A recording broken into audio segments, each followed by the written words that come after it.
मासूम और बातूनी अवनी जब एशिया की सबसे बड़ी कंपनी सिंघानिया कॉरपोरेशन में कदम रखती है तो उसका सामना बेहद हैंडसम और रहस्यमयी सीईओ अद्विक सिंघानिया से होता है।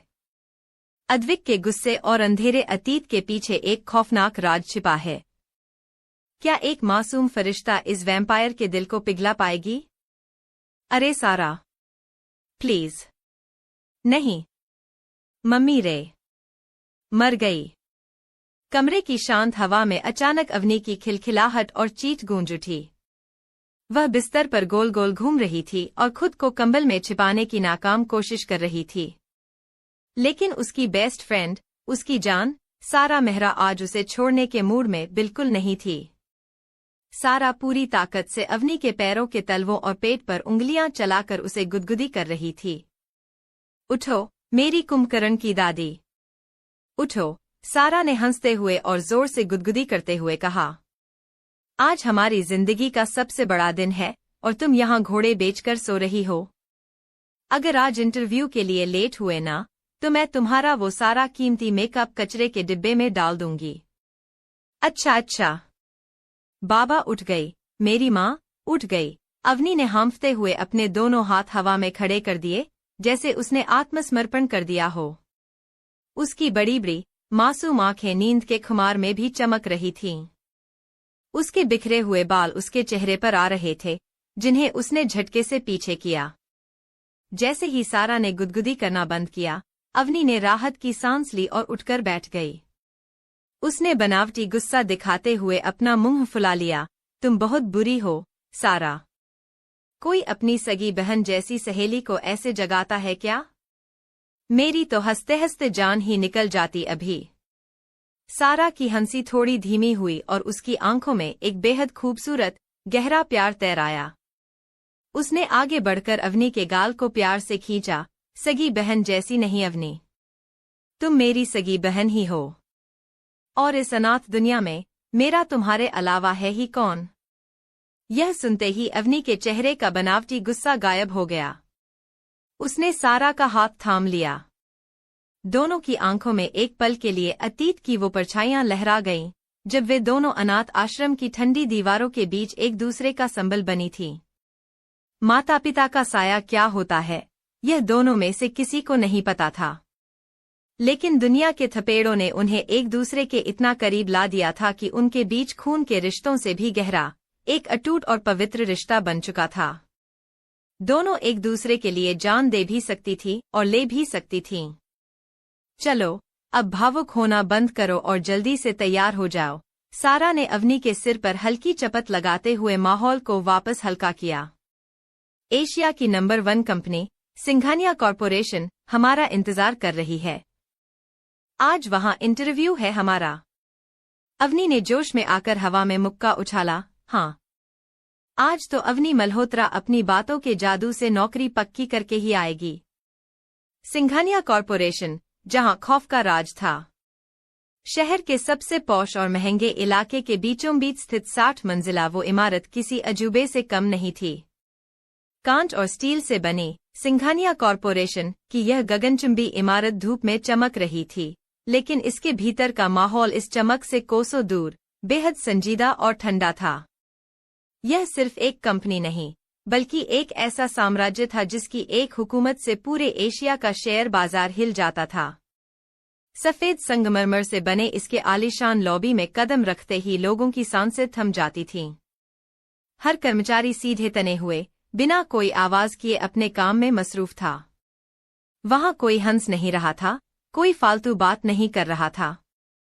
वहां सिर्फ एक ही चीज महसूस की जा सकती थी, एक अनजाना, गहरा अनुशासन, या शायद एक अनकहा खौफ।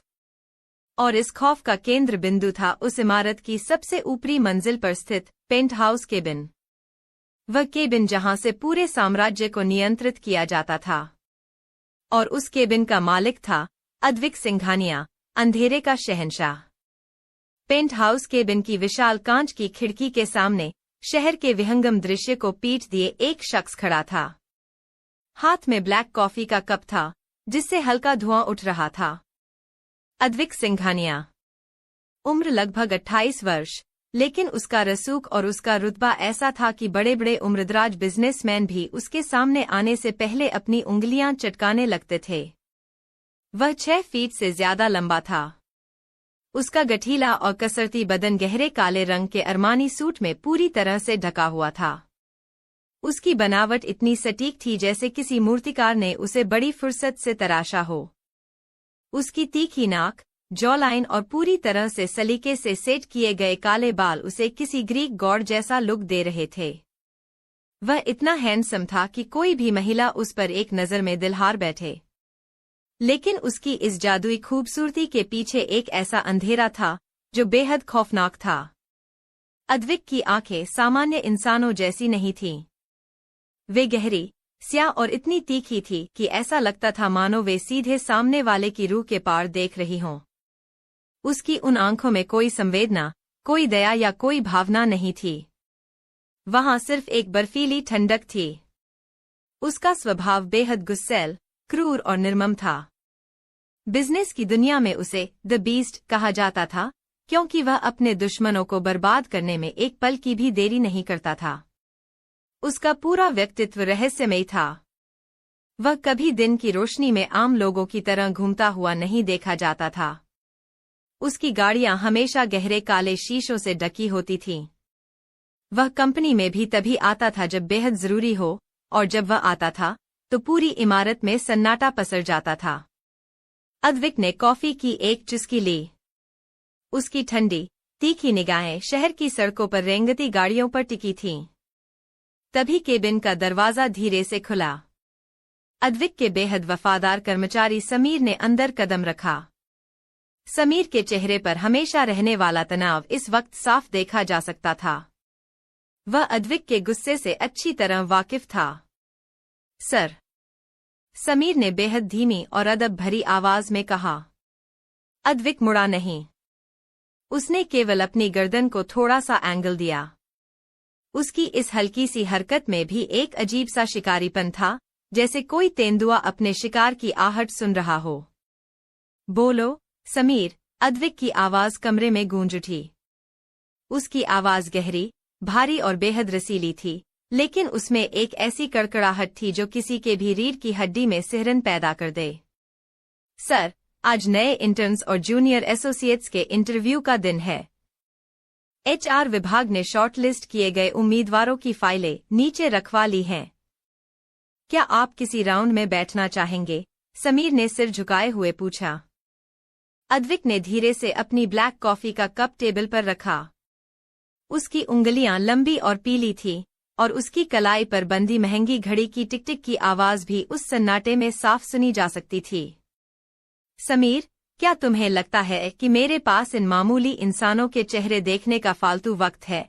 अद्विक की आवाज में एक अजीब सी घृणा थी।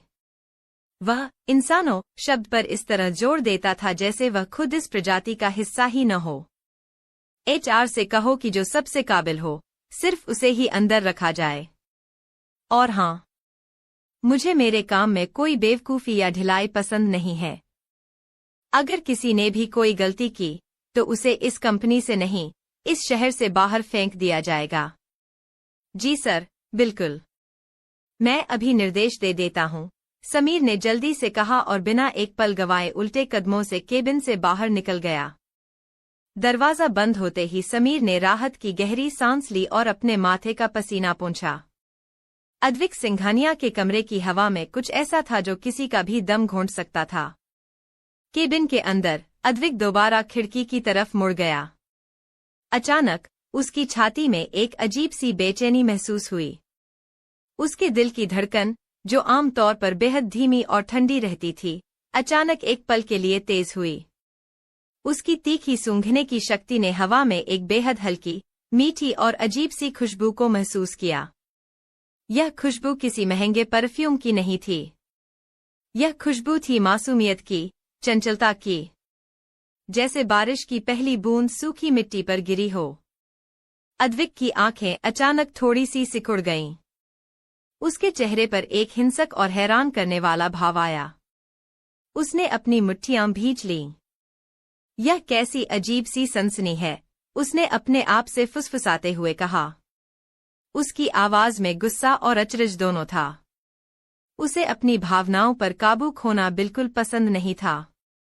उसे नहीं पता था कि उसी वक्त 60 मंजिल नीचे कंपनी के मुख्य दरवाजे से एक बेहद बातूनी, चुलबुली और मासूम लड़की अपनी सहेली का हाथ पकड़े धड़कते दिल के साथ अंदर कदम रख रही थी।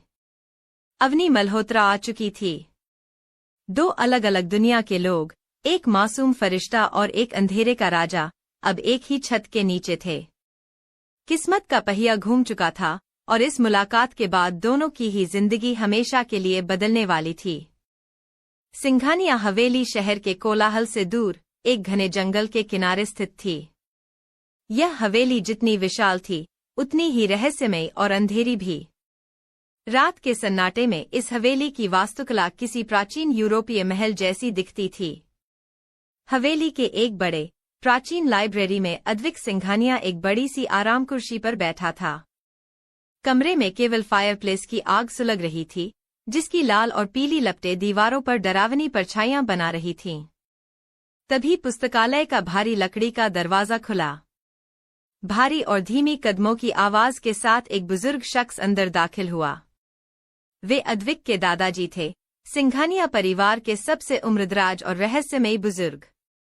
उनकी सफेद दाढ़ी, गहरी धंसी हुई आंखें और चेहरे की झुर्रियां उनके सदियों पुराने अनुभवों की गवाही दे रही थीं। अद्विक, दादाजी की कांपती लेकिन गंभीर आवाज कमरे में गूंजी।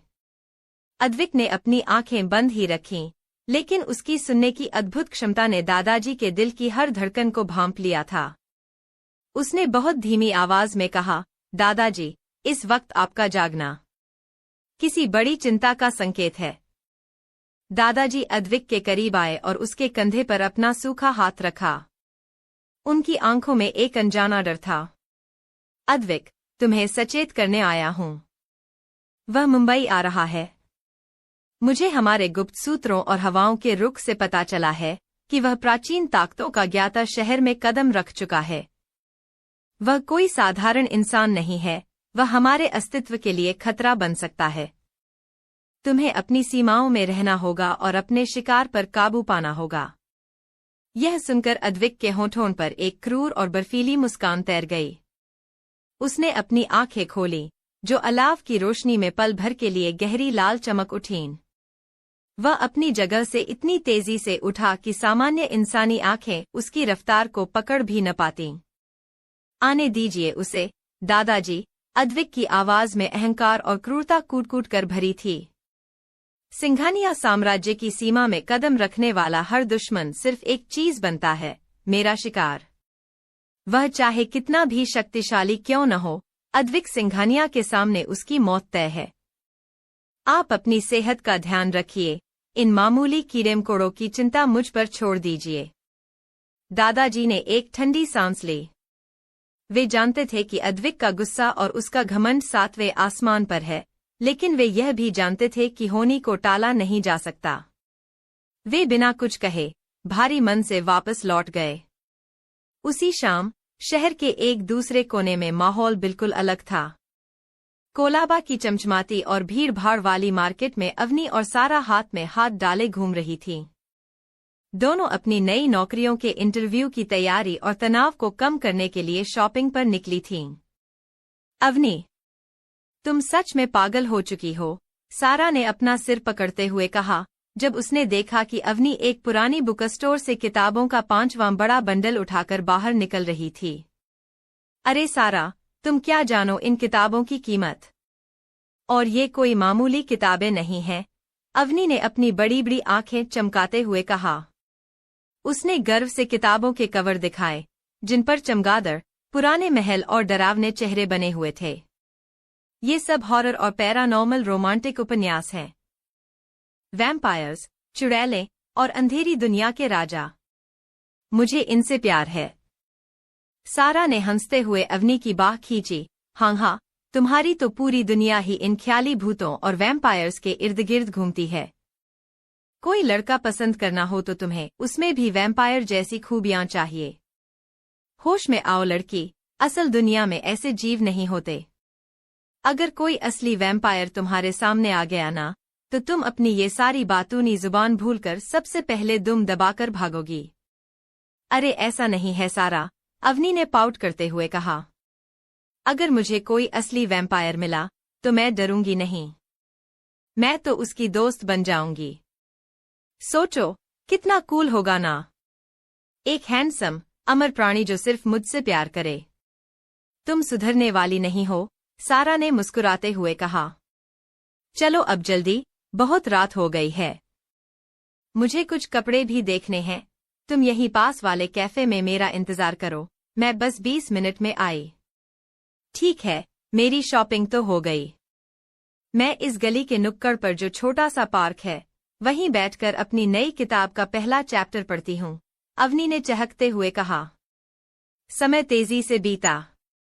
रात के करीब 9 बज चुके थे।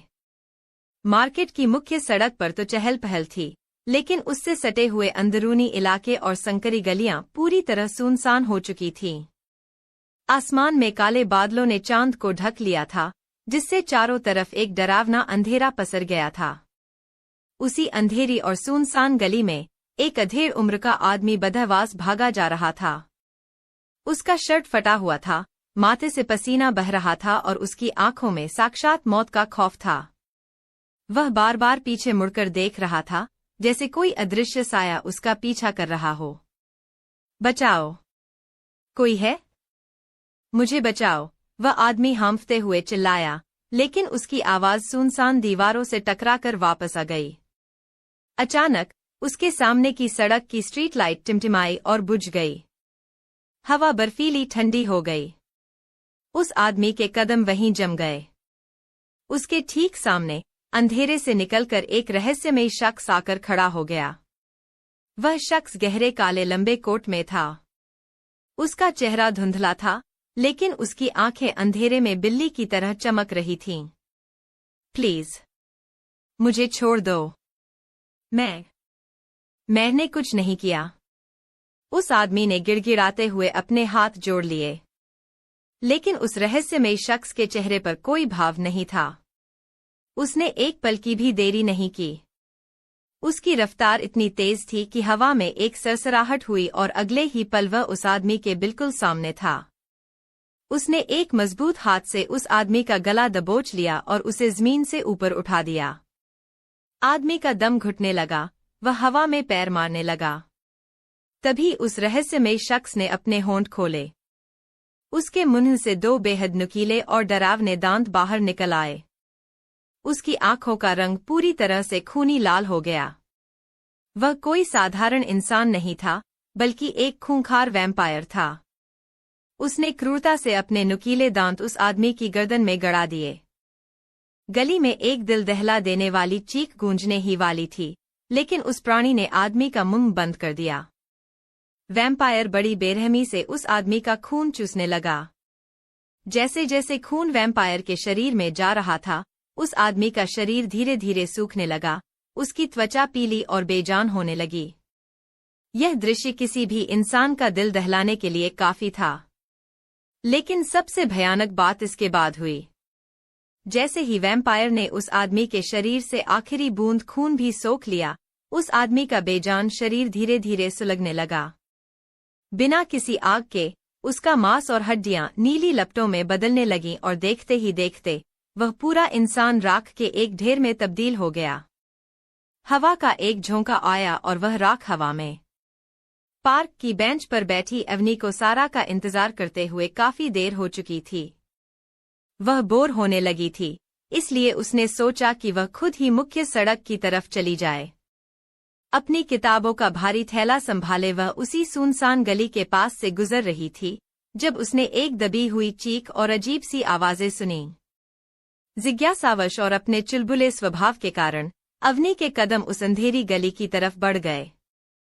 उसने एक बड़े कबाड़ के डिब्बे के पीछे छिपकर गली के अंदर झांका। और जो कुछ उसने देखा, उसने उसकी रूह कंपा दी। उसने देखा कि कैसे एक लंबे काले कोट वाले रहस्यमयी शख्स ने एक आदमी को हवा में उठा रखा था। उसने देखा कि कैसे उस शख्स के मुंह से नुकीले दांत निकले और उसने उस आदमी की गर्दन पर हमला किया। अवनी की सांसें उसके हलक में अटक गईं। उसकी आंखें फटी की फटी रह गईं। उसका पूरा शरीर थरथर कांपने लगा। उसकी किताबों का थैला उसके हाथ से छूटने ही वाला था, लेकिन उसने अपनी जान की बाजी लगाकर उसे कसकर पकड़ लिया। जब उसने देखा कि वह आदमी तड़पते हुए राख में बदल गया, तो अवनी का दिमाग सुन्न हो गया। यह कोई फिल्म नहीं थी, यह कोई उसकी हॉरर किताब की कहानी नहीं थी। यह हकीकत थी, एक खौफनाक, जीती जागती हकीकत।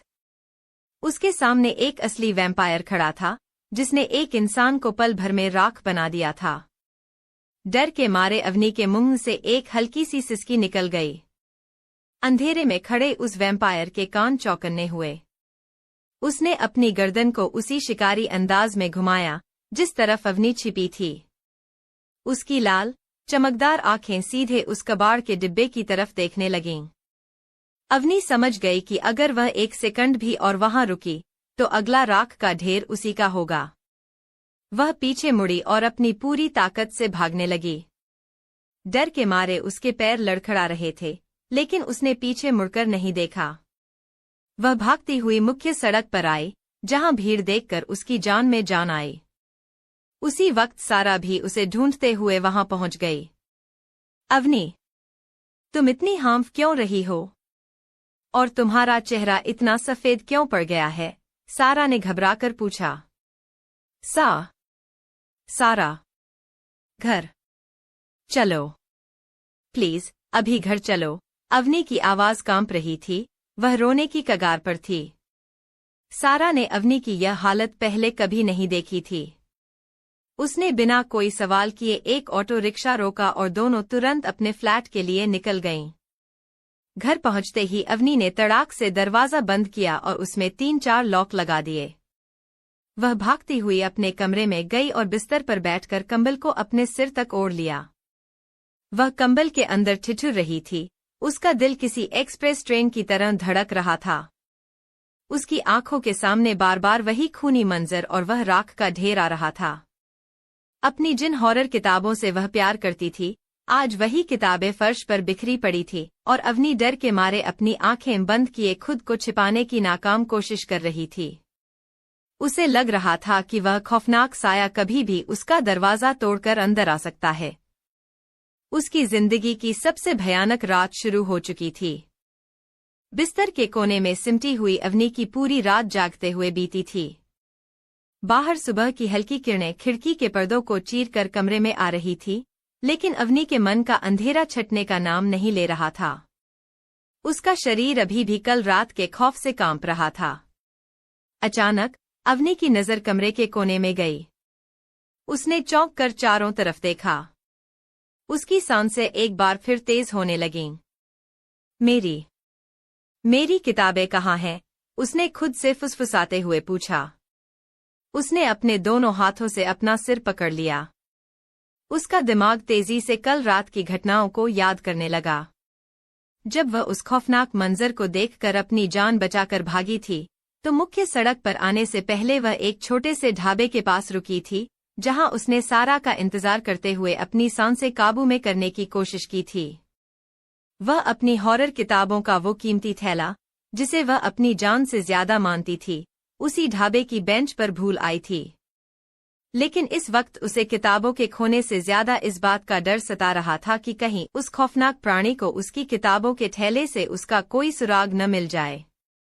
हालांकि थैले पर उसका नाम नहीं था, फिर भी डर इंसान को पागल बना देता है।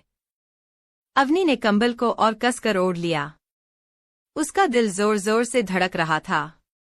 कंबल के अंधेरे में बंद होते ही अवनी की आंखों के सामने कल रात का वह दृश्य किसी सिनेमा की रील की तरह घूमने लगा। उसे खुद पर शक होने लगा था कि कहीं वह कोई बुरा सपना तो नहीं देख रही थी। लेकिन उसका दिमाग चिल्ला चिल्लाकर कह रहा था, नहीं अवनी, वह सच था। फ्लैशबैक में उसे साफ याद आया कि जब वह उस कबाड़ के डिब्बे के पीछे छिपी थी, तो हवा में बर्फ जैसी ठंडक घुल गई थी।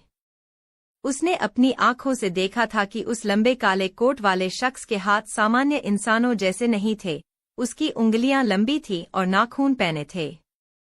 जब उसने उस तड़पते हुए आदमी की गर्दन में अपने नुकीले दांत गड़ाए थे, तो खून टपकने की वो टप टप की आवाज अवनी ने खुद अपने कानों से सुनी थी। सबसे ज्यादा डरावना था वह पल जब वह इंसान बिना किसी माचिस या पेट्रोल के भीतर से सुलगती हुई नीली लपटों में घिरा और पल भर में सिर्फ काली राख बनकर हवा में उड़ गया। वह कोई मतिभ्रम नहीं था। उस प्राणी की वे खूनी लाल आंखें, जो अंधेरे में भूखे भेड़िए की तरह चमक रही थी, सीधे अवनी की तरफ मुड़ी थीं। उसकी सूंघने की शक्ति इतनी तीव्र थी कि उसने अवनी की मौजूदगी को भांप लिया था। वह कोई भूत नहीं था, वह एक वैम्पायर था, एक असली पिशाच। अवनी ने कांपते होठों से खुद से कहा। उसकी रूह तक कांप उठी थी। अवनी, ओ अवनी, कब तक इस कंबल में छिपी रहोगी? बाहर आओ। सारा ने कमरे का दरवाजा खोलते हुए जोर से कहा। उसके हाथ में चाय के 2 कप थे। उसने आकर कंबल को झटके से खींच लिया। अवनी को इस तरह पसीने से तरबतर और डरा हुआ देखकर सारा की चिंता बढ़ गई। अवनी, तुम्हें क्या हो गया है? कल रात से तुम इस तरह बर्ताव कर रही हो जैसे तुमने कोई भूत देख लिया हो। तुम्हारी आंखें सूज गई हैं। तुम सोई नहीं क्या? सारा ने उसके माथे पर हाथ रखते हुए पूछा। सारा, मैं तुमसे कुछ कहना चाहती हूँ। कल रात मैंने जो देखा। अवनी की आवाज लड़खड़ा रही थी। अवनी, प्लीज, सारा ने उसे बीच में ही टोकते हुए कहा। मुझे पता है तुम अपनी उन हॉरर किताबों की कहानियों को दिल से लगा लेती हो। कल रात शायद तुमने गली में कोई आवारा कुत्ता या कोई झगड़ा देख लिया होगा और तुम्हारी कल्पना ने उसे वैम्पायर बना दिया। अब इन सब फालतू बातों को छोड़ो। आज सिंघानिया कॉरपोरेशन में हमारा फाइनल इंटरव्यू है। अगर आज हम लेट हुए तो करियर शुरू होने से पहले ही खत्म हो जाएगा। लेकिन सारा, मैं वहां नहीं जाना चाहती। मुझे डर लग रहा है, अवनी ने बच्चों की तरह मचलते हुए कहा। सारा ने अवनी के दोनों कंधे पकड़े और उसे सीधे अपनी आंखों में देखने के लिए मजबूर किया। अवनी, मेरी तरफ देखो। हम दोनों अनाथ हैं। हमारे आगे पीछे कोई नहीं है। हमें अपनी जिंदगी खुद बनानी है। सिंघानिया कॉरपोरेशन जैसी कंपनी में काम करना हमारा सपना था। क्या तुम एक बुरे सपने की वजह से अपना भविष्य बर्बाद कर दोगी? उठो, नहाओ और अपनी वह खूबसूरत मुस्कान पहनकर तैयार हो जाओ। तुम्हारी सारा तुम्हारे साथ है ना? सारा का यह सगी बहन जैसा प्यार और उसका हौसला देखकर अवनी को थोड़ा संबल मिला। उसने एक गहरी सांस ली। उसने सोचा कि दिन के उजाले में वह खौफनाक प्राणी वैसे भी बाहर नहीं आ सकता। उसने भारी मन से हामी भरी और तैयार होने के लिए चली गई।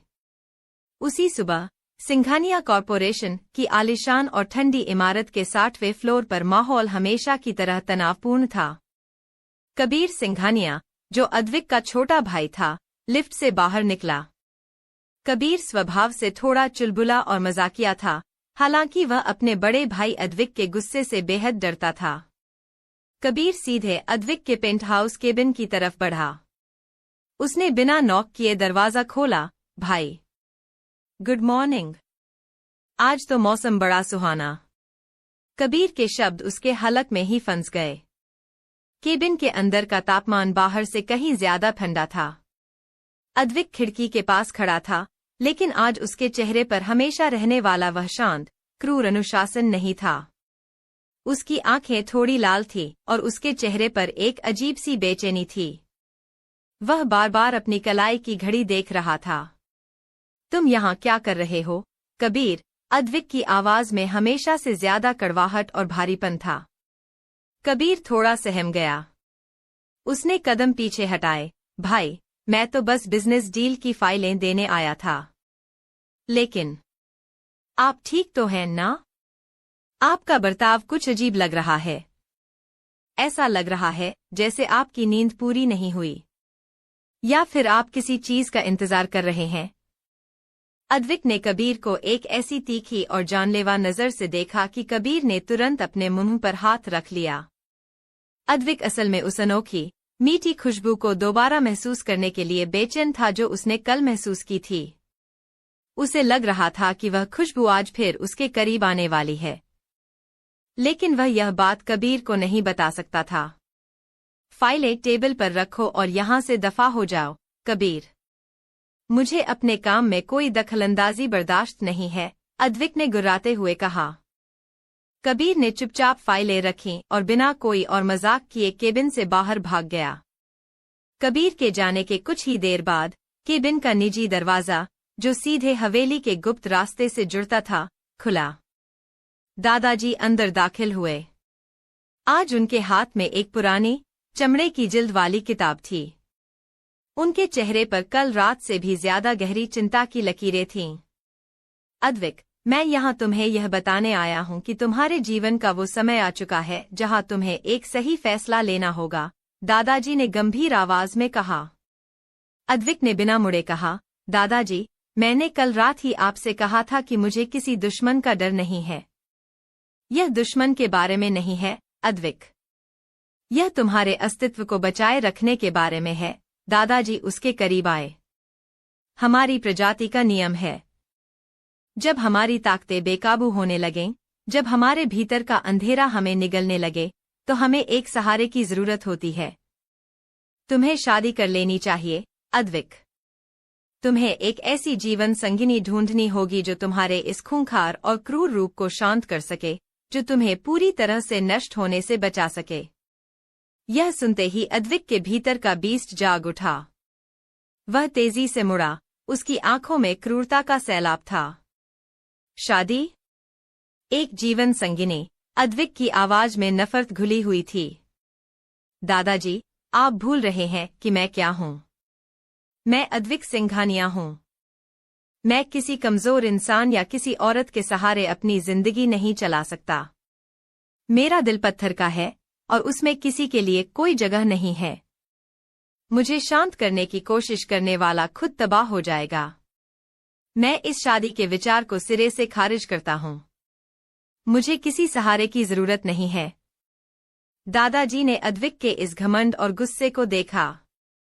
वे जानते थे कि अद्विक को समझाना इस वक्त नामुमकिन है। उन्होंने एक लंबी सांस ली और अपनी किताब समेटते हुए बोले, याद रखना अद्विक, नियति जब अपना खेल खेलती है तो बड़े से बड़े साम्राज्य और अहंकार भी ढह जाते हैं। तुम जिसे इनकार कर रहे हो, शायद वही तुम्हारी सबसे बड़ी जरूरत बन जाए। दादाजी के जाने के बाद अद्विक ने गुस्से में टेबल पर रखा कांच का एशट्रे उठाकर दीवार पर दे मारा।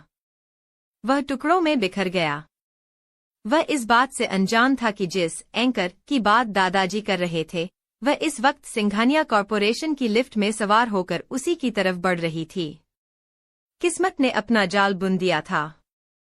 सुबह की तीखी धूप मुंबई की सड़कों पर बिखर चुकी थी।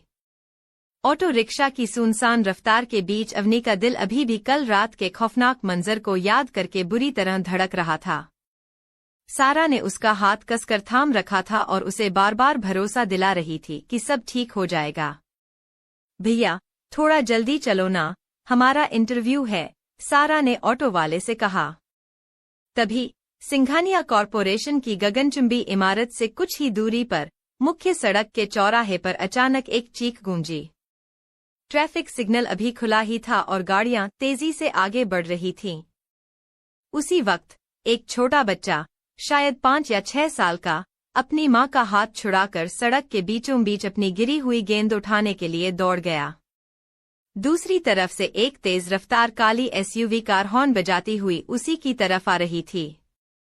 कार की रफ्तार इतनी ज्यादा थी कि ड्राइवर के लिए अचानक ब्रेक लगाना लगभग नामुमकिन था। मेरा बच्चा, सड़क किनारे खड़ी एक औरत जोर से चिल्लाई।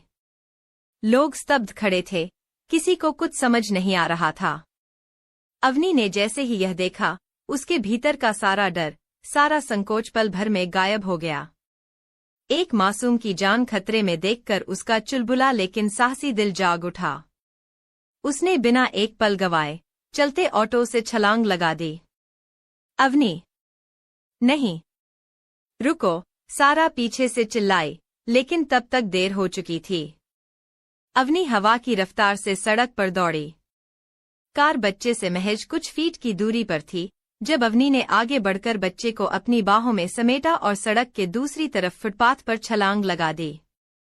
दोनों जमीन पर गिरे और गोल गोल घूमते हुए सुरक्षित जगह पर पहुंच गए। कार जोरदार ब्रेक की आवाज के साथ उनके ठीक बगल से सनसनाती हुई गुजर गई। चारों तरफ सन्नाटा पसर गया। फिर अचानक तालियों और राहत की सांसों की आवाज गूंज उठी। बच्चे की मां भागती हुई आई और अपने बच्चे को गले से लगा लिया। उसने रोते हुए अवनी के हाथ जोड़े। थैंक यू बेटा, थैंक यू सो मच। अगर आज तुम न होती तो। अवनी ने हांफते हुए मुस्कुराने की कोशिश की। उसकी कोहनी पर हल्की सी खरोंच आ गई थी और वहां से खून की एक नन्ही बूंद उभर आई थी। कोई बात नहीं आंटी, बच्चा ठीक है ना? बस यही जरूरी है। सारा भागती हुई आई और उसने अवनी को कसकर गले लगा लिया। उसकी आंखों में आंसू थे। तुम पागल हो अवनी। अगर तुम्हें कुछ हो जाता तो मैं क्या करती? लेकिन मुझे तुम पर गर्व है। अवनी ने अपनी खरोंच को छिपाते हुए हंसकर कहा, अरे, अवनी मल्होत्रा इतनी जल्दी हार मानने वालों में से नहीं है। चलो, अब इंटरव्यू के लिए लेट हो रहे हैं। उसी पल मुंबई शहर के कोलाहल से दूर एक घने और प्राचीन जंगल के बीच बनी एक रहस्यमय कुटिया में माहौल बिल्कुल शांत था। कुटिया के भीतर चारों तरफ जड़ी बूटियों की महक और धूप बत्ती का धुआं फैला था। दीवार के सहारे बैठे थे गुरुजी, लगभग 80 वर्ष के एक अत्यंत वृद्ध व्यक्ति। उनकी लंबी सफेद दाढ़ी, चेहरे पर ब्रह्मांडीय तेज और शांत आंखें ऐसी थीं मानो वे भूत, वर्तमान और भविष्य को एक साथ देख रहे हों। वे ध्यान में लीन थे। तभी कुटिया का दरवाजा खुला और एक रहस्यमयी साधु अंदर दाखिल हुआ। वह साधु अभी अभी शहर के चक्कर लगाकर लौटा था। उसके चेहरे पर एक अजीब सा उत्साह और संतोष था। वह सीधे गुरुजी के चरणों में बैठ गया। गुरुजी। साधु की आवाज में एक गहरा कंपन था। जो नियति आपने लिखी थी, जो भविष्य आपने देखा था, उसकी शुरुआत हो चुकी है। गुरुजी ने धीरे धीरे अपनी आंखें खोलीं। उनकी आंखों का तेज इस अंधेरे कमरे को भी रोशन कर रहा था। क्या वह मिल गई?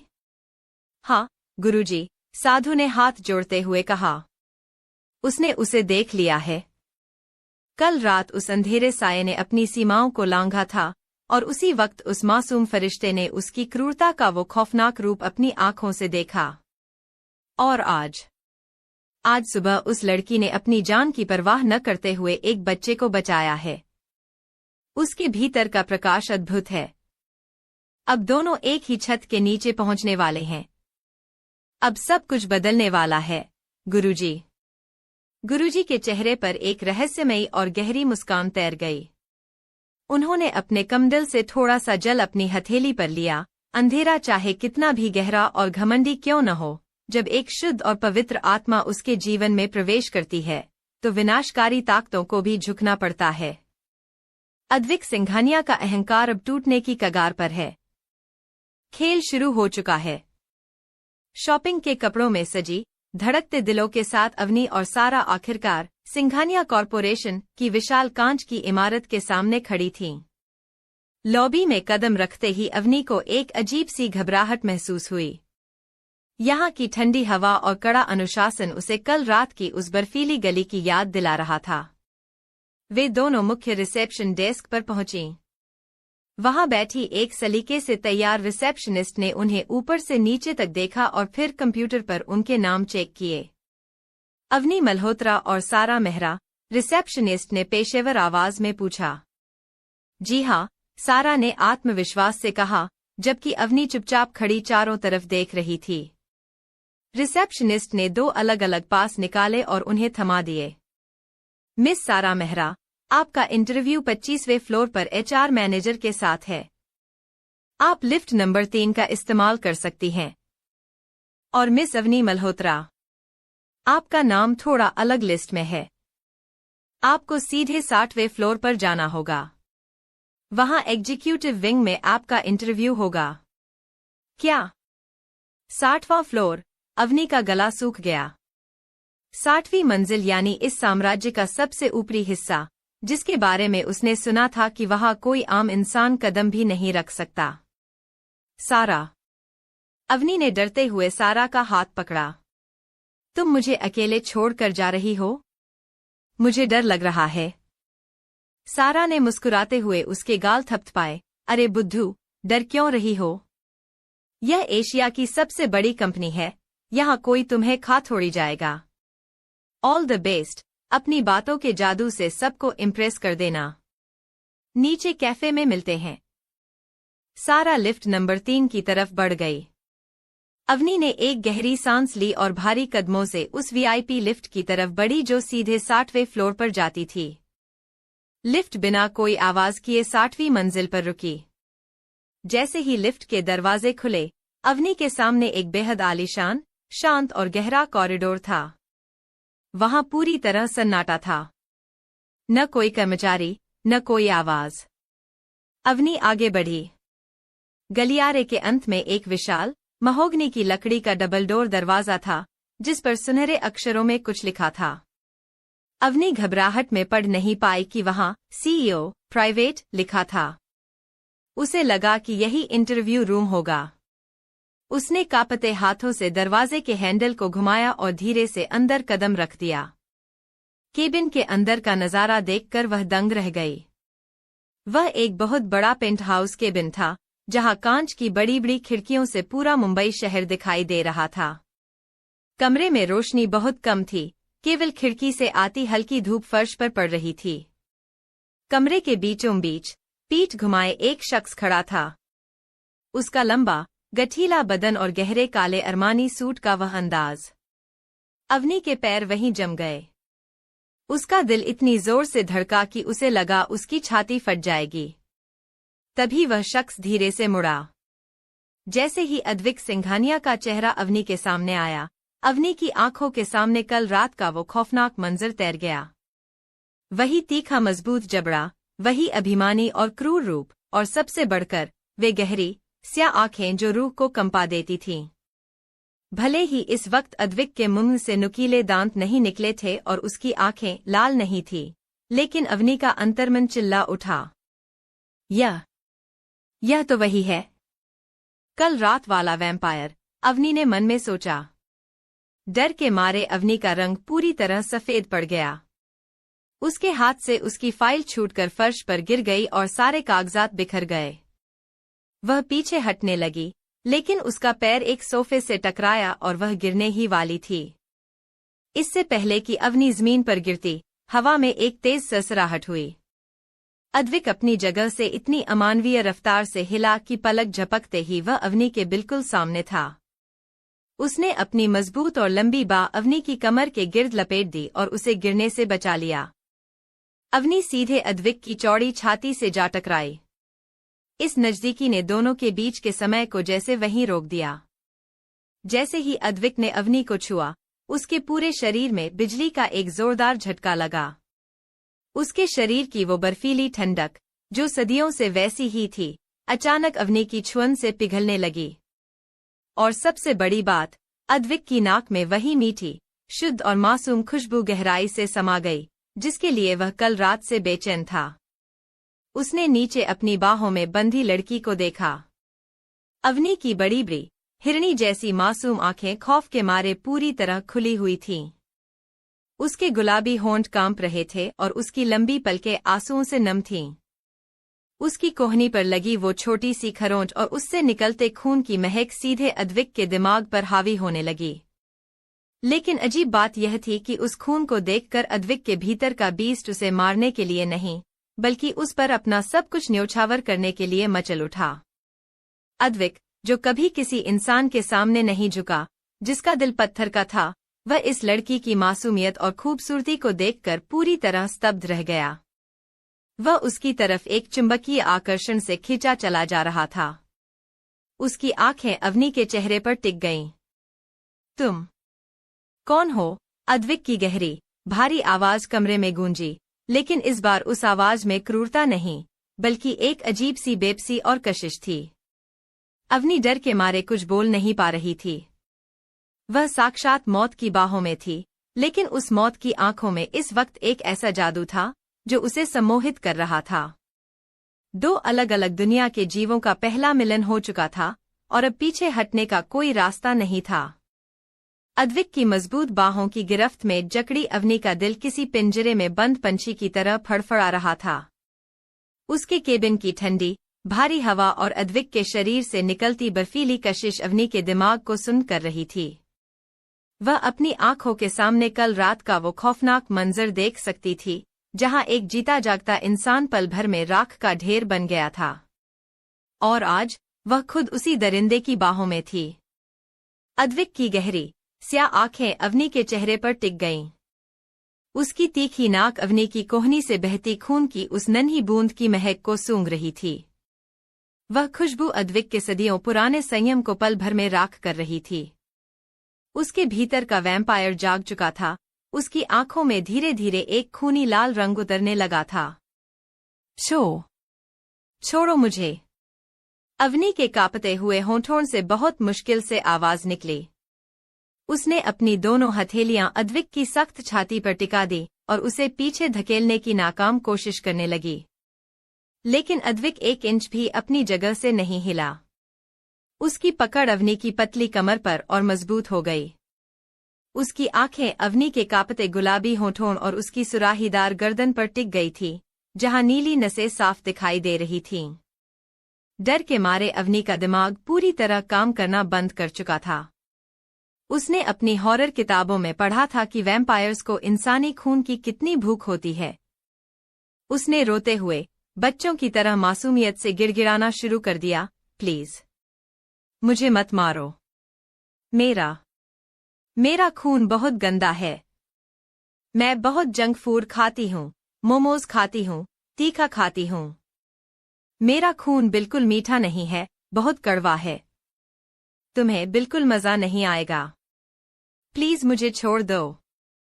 अवनी की इस अजीब और मासूम बात को सुनकर अद्विक के होठों पर एक पल के लिए एक बहुत ही हल्की, क्रूर मुस्कान आई। लेकिन उसकी खुशबू का नशा उस पर इस कदर हावी हो चुका था कि वह खुद पर से नियंत्रण खो रहा था। तुम्हारा खून कैसा है? यह मैं खुद तय करूंगा। अद्विक की गहरी, रसीली आवाज अवनी के कानों के पास गूंजी। उसने एक ही झटके में अवनी को अपनी तरफ खींचा और उस पर पूरी तरह हावी हो गया। अद्विक ने बिना कोई वक्त गवाए अवनी को पीछे धकेला और कमरे की विशाल संगमरमर की दीवार से सटा दिया।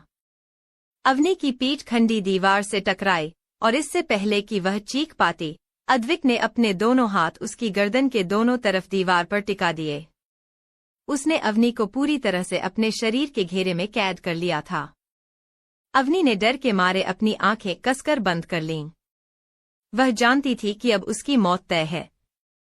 अद्विक ने अपना चेहरा अवनी की गर्दन के करीब लाया। उसके मुंह से 2 पैने, चमकीले और नुकीले दांत बाहर निकल आए। उसकी सांसें बर्फीली ठंडी थी, जो अवनी की संवेदनशील त्वचा को छू रही थीं। अद्विक ने अपनी आंखें बंद की और पूरी शिद्दत के साथ अपने नुकीले दांत अवनी की गर्दन की कोमल त्वचा में गड़ा दिए। अवनी के मुंह से एक दबी हुई चीख निकली। लेकिन अजीब बात यह थी कि जैसा दर्द अवनी ने अपनी किताबों में पढ़ा था या जैसा उसने कल रात सोचा था, वैसा कुछ नहीं हुआ। सुइयों जैसी चुभन का वह तीखा दर्द सिर्फ 1 सेकंड के लिए था। अगले ही पल, जैसे ही अद्विक के होठों का स्पर्श उसकी त्वचा से हुआ, अवनी के पूरे शरीर में करंट की एक लहर दौड़ गई। वह दर्द अचानक एक अजीब, मदहोश कर देने वाली सिहरन में बदल गया। अद्विक का वेनम एक धीमे जहर की तरह अवनी के खून में घुलने लगा था, जो दर्द को मिटाकर एक अजीब सी बेबसी और सुखद एहसास दे रहा था। अवनी के पैर कमजोर पड़ने लगे, उसका सिर घूमने लगा। उसने खुद को गिरने से बचाने के लिए अनजाने में ही अद्विक के कोट के कॉलर्स को अपने हाथों में कसकर भींच लिया। अद्विक बड़ी दीवानगी से उसका खून सोख रहा था, लेकिन वह बहुत संभलकर कर रहा था, मानो वह अपनी इस कीमती अमानत को कोई नुकसान नहीं पहुंचाना चाहता था। खून का वह पहला कतरा अद्विक के हलक से नीचे उतरते ही उसे ऐसा लगा मानो सदियों की प्यासी रूह को उसका किनारा मिल गया हो। यह खून सिर्फ एक खुराक नहीं था, यह एक अमृत था जिसने अद्विक के पत्थर के दिल को धड़कने पर मजबूर कर दिया था। वह इस नशे में अंधा हो चुका था। उसने धीरे से अपने दांत अवनी की गर्दन से बाहर निकाले। वहां खून की 2 नन्ही बूंदें उभर आईं, जिन्हें उसने अपनी जुबान से साफ किया। अवनी पूरी तरह सम्मोहन की हालत में थी, उसकी आंखें आधी खुली थी और सांसें तेज चल रही थीं। अद्विक का अपनी भावनाओं पर कोई काबू नहीं रहा। उसने अपना हाथ ऊपर उठाया और अपनी लंबी उंगलियों से अवनी के चेहरे को थामा। उसने सीधे अवनी की आंखों में देखा, जिनमें इस वक्त खौफ और मदहोशी का एक अनोखा मिश्रण था। तुम सिर्फ मेरी हो, अद्विक ने एक अधिकार भरी आवाज में फुसफुसाया। और इससे पहले कि अवनी कुछ समझ पाती, अद्विक ने अपने ठंडे, मुलायम होंठ सीधे अवनी के गुलाबी होंठों पर रख दिए। वह उसे बड़ी दीवानगी और शिद्दत से चूमने लगा। यह चुंबन किसी इंसान का नहीं, बल्कि एक ऐसे अमर प्राणी का था जो सदियों बाद अपनी किस्मत से मिला था। जैसे ही अद्विक के होंठों का दबाव बढ़ा, अवनी का सम्मोहन धीरे धीरे टूटने लगा। अद्विक की इस बढ़ती दीवानगी और इस गहरे स्पर्श ने अवनी के भीतर के डर को दोबारा जगा दिया। वह इस नजदीकी से, इस गहरे एहसास से बेहद असहज होने लगी। उसका दिमाग चीख चीख कर कह रहा था कि वह एक राक्षस के चंगुल में है। नहीं, यह गलत है। मुझे यहां से निकलना होगा, अवनी के अंतर्मन ने बगावत कर दी। अवनी ने अपनी बची कुची पूरी ताकत बटोरी। उसने महसूस किया कि अद्विक इस वक्त पूरी तरह उस पर न्योछावर था और उसका ध्यान अपनी सुरक्षा पर बिल्कुल नहीं था। खुद को बचाने का इसके अलावा और कोई रास्ता नहीं था। जैसे ही अद्विक ने अपने होठों की पकड़ थोड़ी बदली, अवनी ने बिना एक पल गवाए अपने दांत पूरी ताकत से अद्विक के निचले होंठ पर गड़ा दिए। उसने इतनी जोर से काटा कि अद्विक के होंठ से गहरे लाल रंग का गाढ़ा खून छलक आया। उफ! अद्विक के मुंह से एक गहरी, दर्द और अचरज भरी आवाज निकली। वह झटके से पीछे हटा। उसने अपना हाथ अपने होंठ पर रखा, जहां से खून बह रहा था। अद्विक की आंखों में पल भर के लिए अविश्वास का भाव आया। सदियों के इतिहास में आज तक किसी मामूली इंसान की, और खासकर एक लड़की की इतनी हिम्मत नहीं हुई थी कि वह अद्विक सिंघानिया को चोट पहुंचाए। उसके चेहरे पर गुस्सा और हैरानी दोनों एक साथ उभर आए। तुम्हारी यह हिम्मत, अद्विक ने गुर्राते हुए कहा, उसकी आंखें खूंखार तरीके से चमक उठीं। लेकिन अवनी अब उसका गुस्सा देखने के लिए वहां रुकने वाली नहीं थी। जैसे ही अद्विक की पकड़ ढीली हुई, अवनी ने नीचे गिरे अपने कागजातों की परवाह किए बिना अपनी पूरी ताकत से दरवाजे की तरफ दौड़ लगा दी। उसने केबिन का भारी दरवाजा खोला और गलियारे की तरफ भागी। डर के मारे उसके पैर कांप रहे थे, दिल इतनी जोर से धड़क रहा था मानो अभी बाहर आ जाएगा। उसने पीछे मुड़कर नहीं देखा। उसे बस सामने दिख रही वह वीआईपी लिफ्ट दिखाई दे रही थी। वह भागती हुई लिफ्ट के पास पहुंची और पागलों की तरह डाउन बटन को बार बार दबाने लगी। प्लीज खुल जाओ, प्लीज, भगवान जी बचा लो आज, वह रोते हुए बुदबुदाई। पीछे केबिन के दरवाजे पर अद्विक आकर खड़ा हो चुका था। उसका लंबा साया फर्श पर फैल रहा था। वह चाहे तो एक सेकंड में अवनी को दोबारा दबोच सकता था, लेकिन वह बस वहीं खड़ा होकर अपने होंठ के खून को पोंछते हुए उसे देख रहा था। उसके चेहरे पर एक अजीब सी, डरावनी मुस्कान आ चुकी थी। वह देखना चाहता था कि यह नन्हा फरिश्ता उसके जाल से कहां तक भाग सकता है। टिंग! लिफ्ट का दरवाजा खुला। अवनी ने एक पल की भी देरी नहीं की और अंदर घुस गई। उसने पागलों की तरह क्लोज डोर का बटन दबाना शुरू किया। जैसे जैसे लिफ्ट का शीशे का दरवाजा बंद हो रहा था, अवनी ने देखा कि अद्विक दूर खड़ा सीधे उसी की तरफ देख रहा था। उसकी आंखें कह रही थी, तुम भाग सकती हो, लेकिन छिप नहीं सकती। दरवाजा बंद हुआ और लिफ्ट तेजी से नीचे की तरफ जाने लगी। अवनी लिफ्ट के कोने में फर्श पर घुटनों के बल बैठ गई और अपने चेहरे को हाथों में छिपाकर फूट फूट कर रोने लगी। उसकी गर्दन पर अभी भी अद्विक के दांतों का निशान था, जो अजीब तरह से सुलग रहा था। वह इस खौफनाक साम्राज्य से, इस वैम्पायर के चंगुल से किसी भी तरह बस बाहर निकल जाना चाहती थी। लिफ्ट की रफ्तार जितनी तेज थी, अवनी के दिल की धड़कनें उससे भी कहीं ज्यादा तेज भाग रही थीं। जैसे ही लिफ्ट ग्राउंड फ्लोर पर रुकी, अवनी पागलों की तरह बाहर की तरफ दौड़ी। आलीशान लॉबी में मौजूद सुरक्षा गार्ड और कर्मचारी उसे अचंभे से देख रहे थे, क्योंकि उसके बाल बिखरे हुए थे, चेहरे पर हवाइयां उड़ रही थी और आंखों में साक्षात मौत का खौफ था। उसने किसी की परवाह नहीं की। कंपनी के मुख्य शीशे के दरवाजे को पार कर वह सीधे तपती सड़क पर आ गई। उसने बिना सोचे समझे सामने से आ रहे एक खाली ऑटो को हाथ दिया और उसमें बैठ गई। भैया, अंधेरी वेस्ट, जेपी रोड। जल्दी चलो प्लीज, बहुत जल्दी, अवनी ने हांफते हुए कहा। उसकी आवाज डर के मारे लड़खड़ा रही थी। पूरे रास्ते अवनी अपनी खिड़की से पीछे मुड़मुड़कर देखती रही, मानो वह काला अरमानी सूट पहने रहस्यमयी साया हवा में उड़कर उसका पीछा कर रहा हो।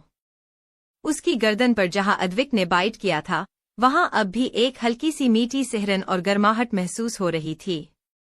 उसने अपनी उंगलियों से उस निशान को छुआ। वहां दर्द नहीं था, लेकिन एक ऐसा एहसास था जो उसे अंदर तक झकझोर रहा था। जैसे ही ऑटो उसके फ्लैट के नीचे रुका, उसने पैसे फेंके और सीढ़ियां चढ़कर अपने फ्लैट के अंदर घुस गई। अंदर आते ही उसने दरवाजे को इतनी जोर से बंद किया कि पूरी दीवार हिल गई। उसने एक के बाद एक सारे लॉक लगा दिए, यहां तक कि दरवाजे के पीछे रखी भारी लकड़ी की कुर्सी भी उससे सटा दी। वह अपनी पीठ दरवाजे से टिकाकर फर्श पर बैठ गई और अपने घुटनों में सिर छिपाकर सुबकने लगी। वह सुरक्षित थी, लेकिन उसका मन जानता था कि उस प्राणी के लिए यह दरवाजे और लॉक कोई मायने नहीं रखते। उधर 60वीं मंजिल पर स्थित उस आलीशान पेंटहाउस केबिन में सन्नाटा पसरा हुआ था। अद्विक सिंघानिया अभी भी खिड़की के पास खड़ा था। उसके निचले होंठ पर लगा खून अब सूख चुका था, लेकिन वहां अवनी के दांतों का निशान अब भी साफ था। उसने अपनी लंबी उंगली से उस जर्म को छुआ। उसके चेहरे पर गुस्से की जगह एक गहरी, रहस्यमयी और शैतानी मुस्कान उभर आई। दिलचस्प, बेहद दिलचस्प, अद्विक ने अपनी गहरी आवाज में फुसफुसाया। उसकी निगाहें फर्श पर गईं, जहां भागते वक्त अवनी की फाइल गिर गई थी और उसके सारे कागजात बिखर गए थे। अद्विक बेहद धीमी और राजसी चाल चलते हुए वहां पहुंचा। उसने झुककर उन कागजों को उठाया। सबसे ऊपर उसका रिज्यूम था, जिस पर सुनहरे अक्षरों में लिखा था, अवनी मल्होत्रा। कागज के एक कोने पर उसकी एक छोटी सी तस्वीर चिपकी हुई थी, जिसमें वह अपनी उसी मासूम, चंचल और बेफिक्र मुस्कान के साथ कैमरे की तरफ देख रही थी। अद्विक की उंगलियां उस तस्वीर पर ठहर गईं। जैसे ही उसने उस कागज को छुआ, उसे ऐसा लगा मानो अवनी की वही मीठी, मखमली खुशबू सीधे कागज से निकलकर उसके फेफड़ों में समा रही हो। उसने उसकी फाइल को पलटा। उसकी शैक्षणिक योग्यता, उसका अनाथ होना और उसकी सहेली सारा मेहरा के साथ उसका रिश्ता, सब कुछ उस कागज पर दर्ज था। अद्विक ने फाइल को बंद किया और उसे अपनी छाती से लगा लिया। सदियों से जो दिल सिर्फ एक पत्थर की तरह सीने में भारीपन पैदा करता था, आज वह इस लड़की के नाम मात्र से अजीब तरह से धड़क रहा था। उसका यह आकर्षण कोई सामान्य इंसानी अट्रैक्शन नहीं था, यह एक वैम्पायर का अपनी मेट के प्रति वो जुनून था जो उसे पूरी तरह अपना बना लेने के लिए व्याकुल कर रहा था। शाम के करीब 4 बज चुके थे, जब फ्लैट के दरवाजे का हैंडल हिला। चाबी घूमने की आवाज सुनकर अवनी बिस्तर पर उछल पड़ी और उसने पास पड़ा एक तकिया कसकर पकड़ लिया। अवनी, दरवाजा खोलो, यह क्या पीछे कुर्सी क्यों लगा रखी है? बाहर से सारा की परेशान आवाज आई। यह सुनकर अवनी की जान में जान आई। उसने जल्दी से कुर्सी हटाई और दरवाजा खोला। सारा अंदर आई, उसके हाथ में कुछ कागजात थे। उसका इंटरव्यू बहुत अच्छा गया था, लेकिन जैसे ही उसने अवनी की हालत देखी, उसके चेहरे की खुशी गायब हो गई। अवनी के चेहरे का रंग उड़ा हुआ था, उसकी आंखें लाल थीं और वह लगातार कांप रही थी। सारा ने शॉपिंग का थैला साइड में रखा और अवनी का हाथ पकड़कर उसे सोफे पर बिठाया। अवनी, क्या हुआ है तुम्हें? तुम इंटरव्यू छोड़कर इस तरह क्यों भाग आईं?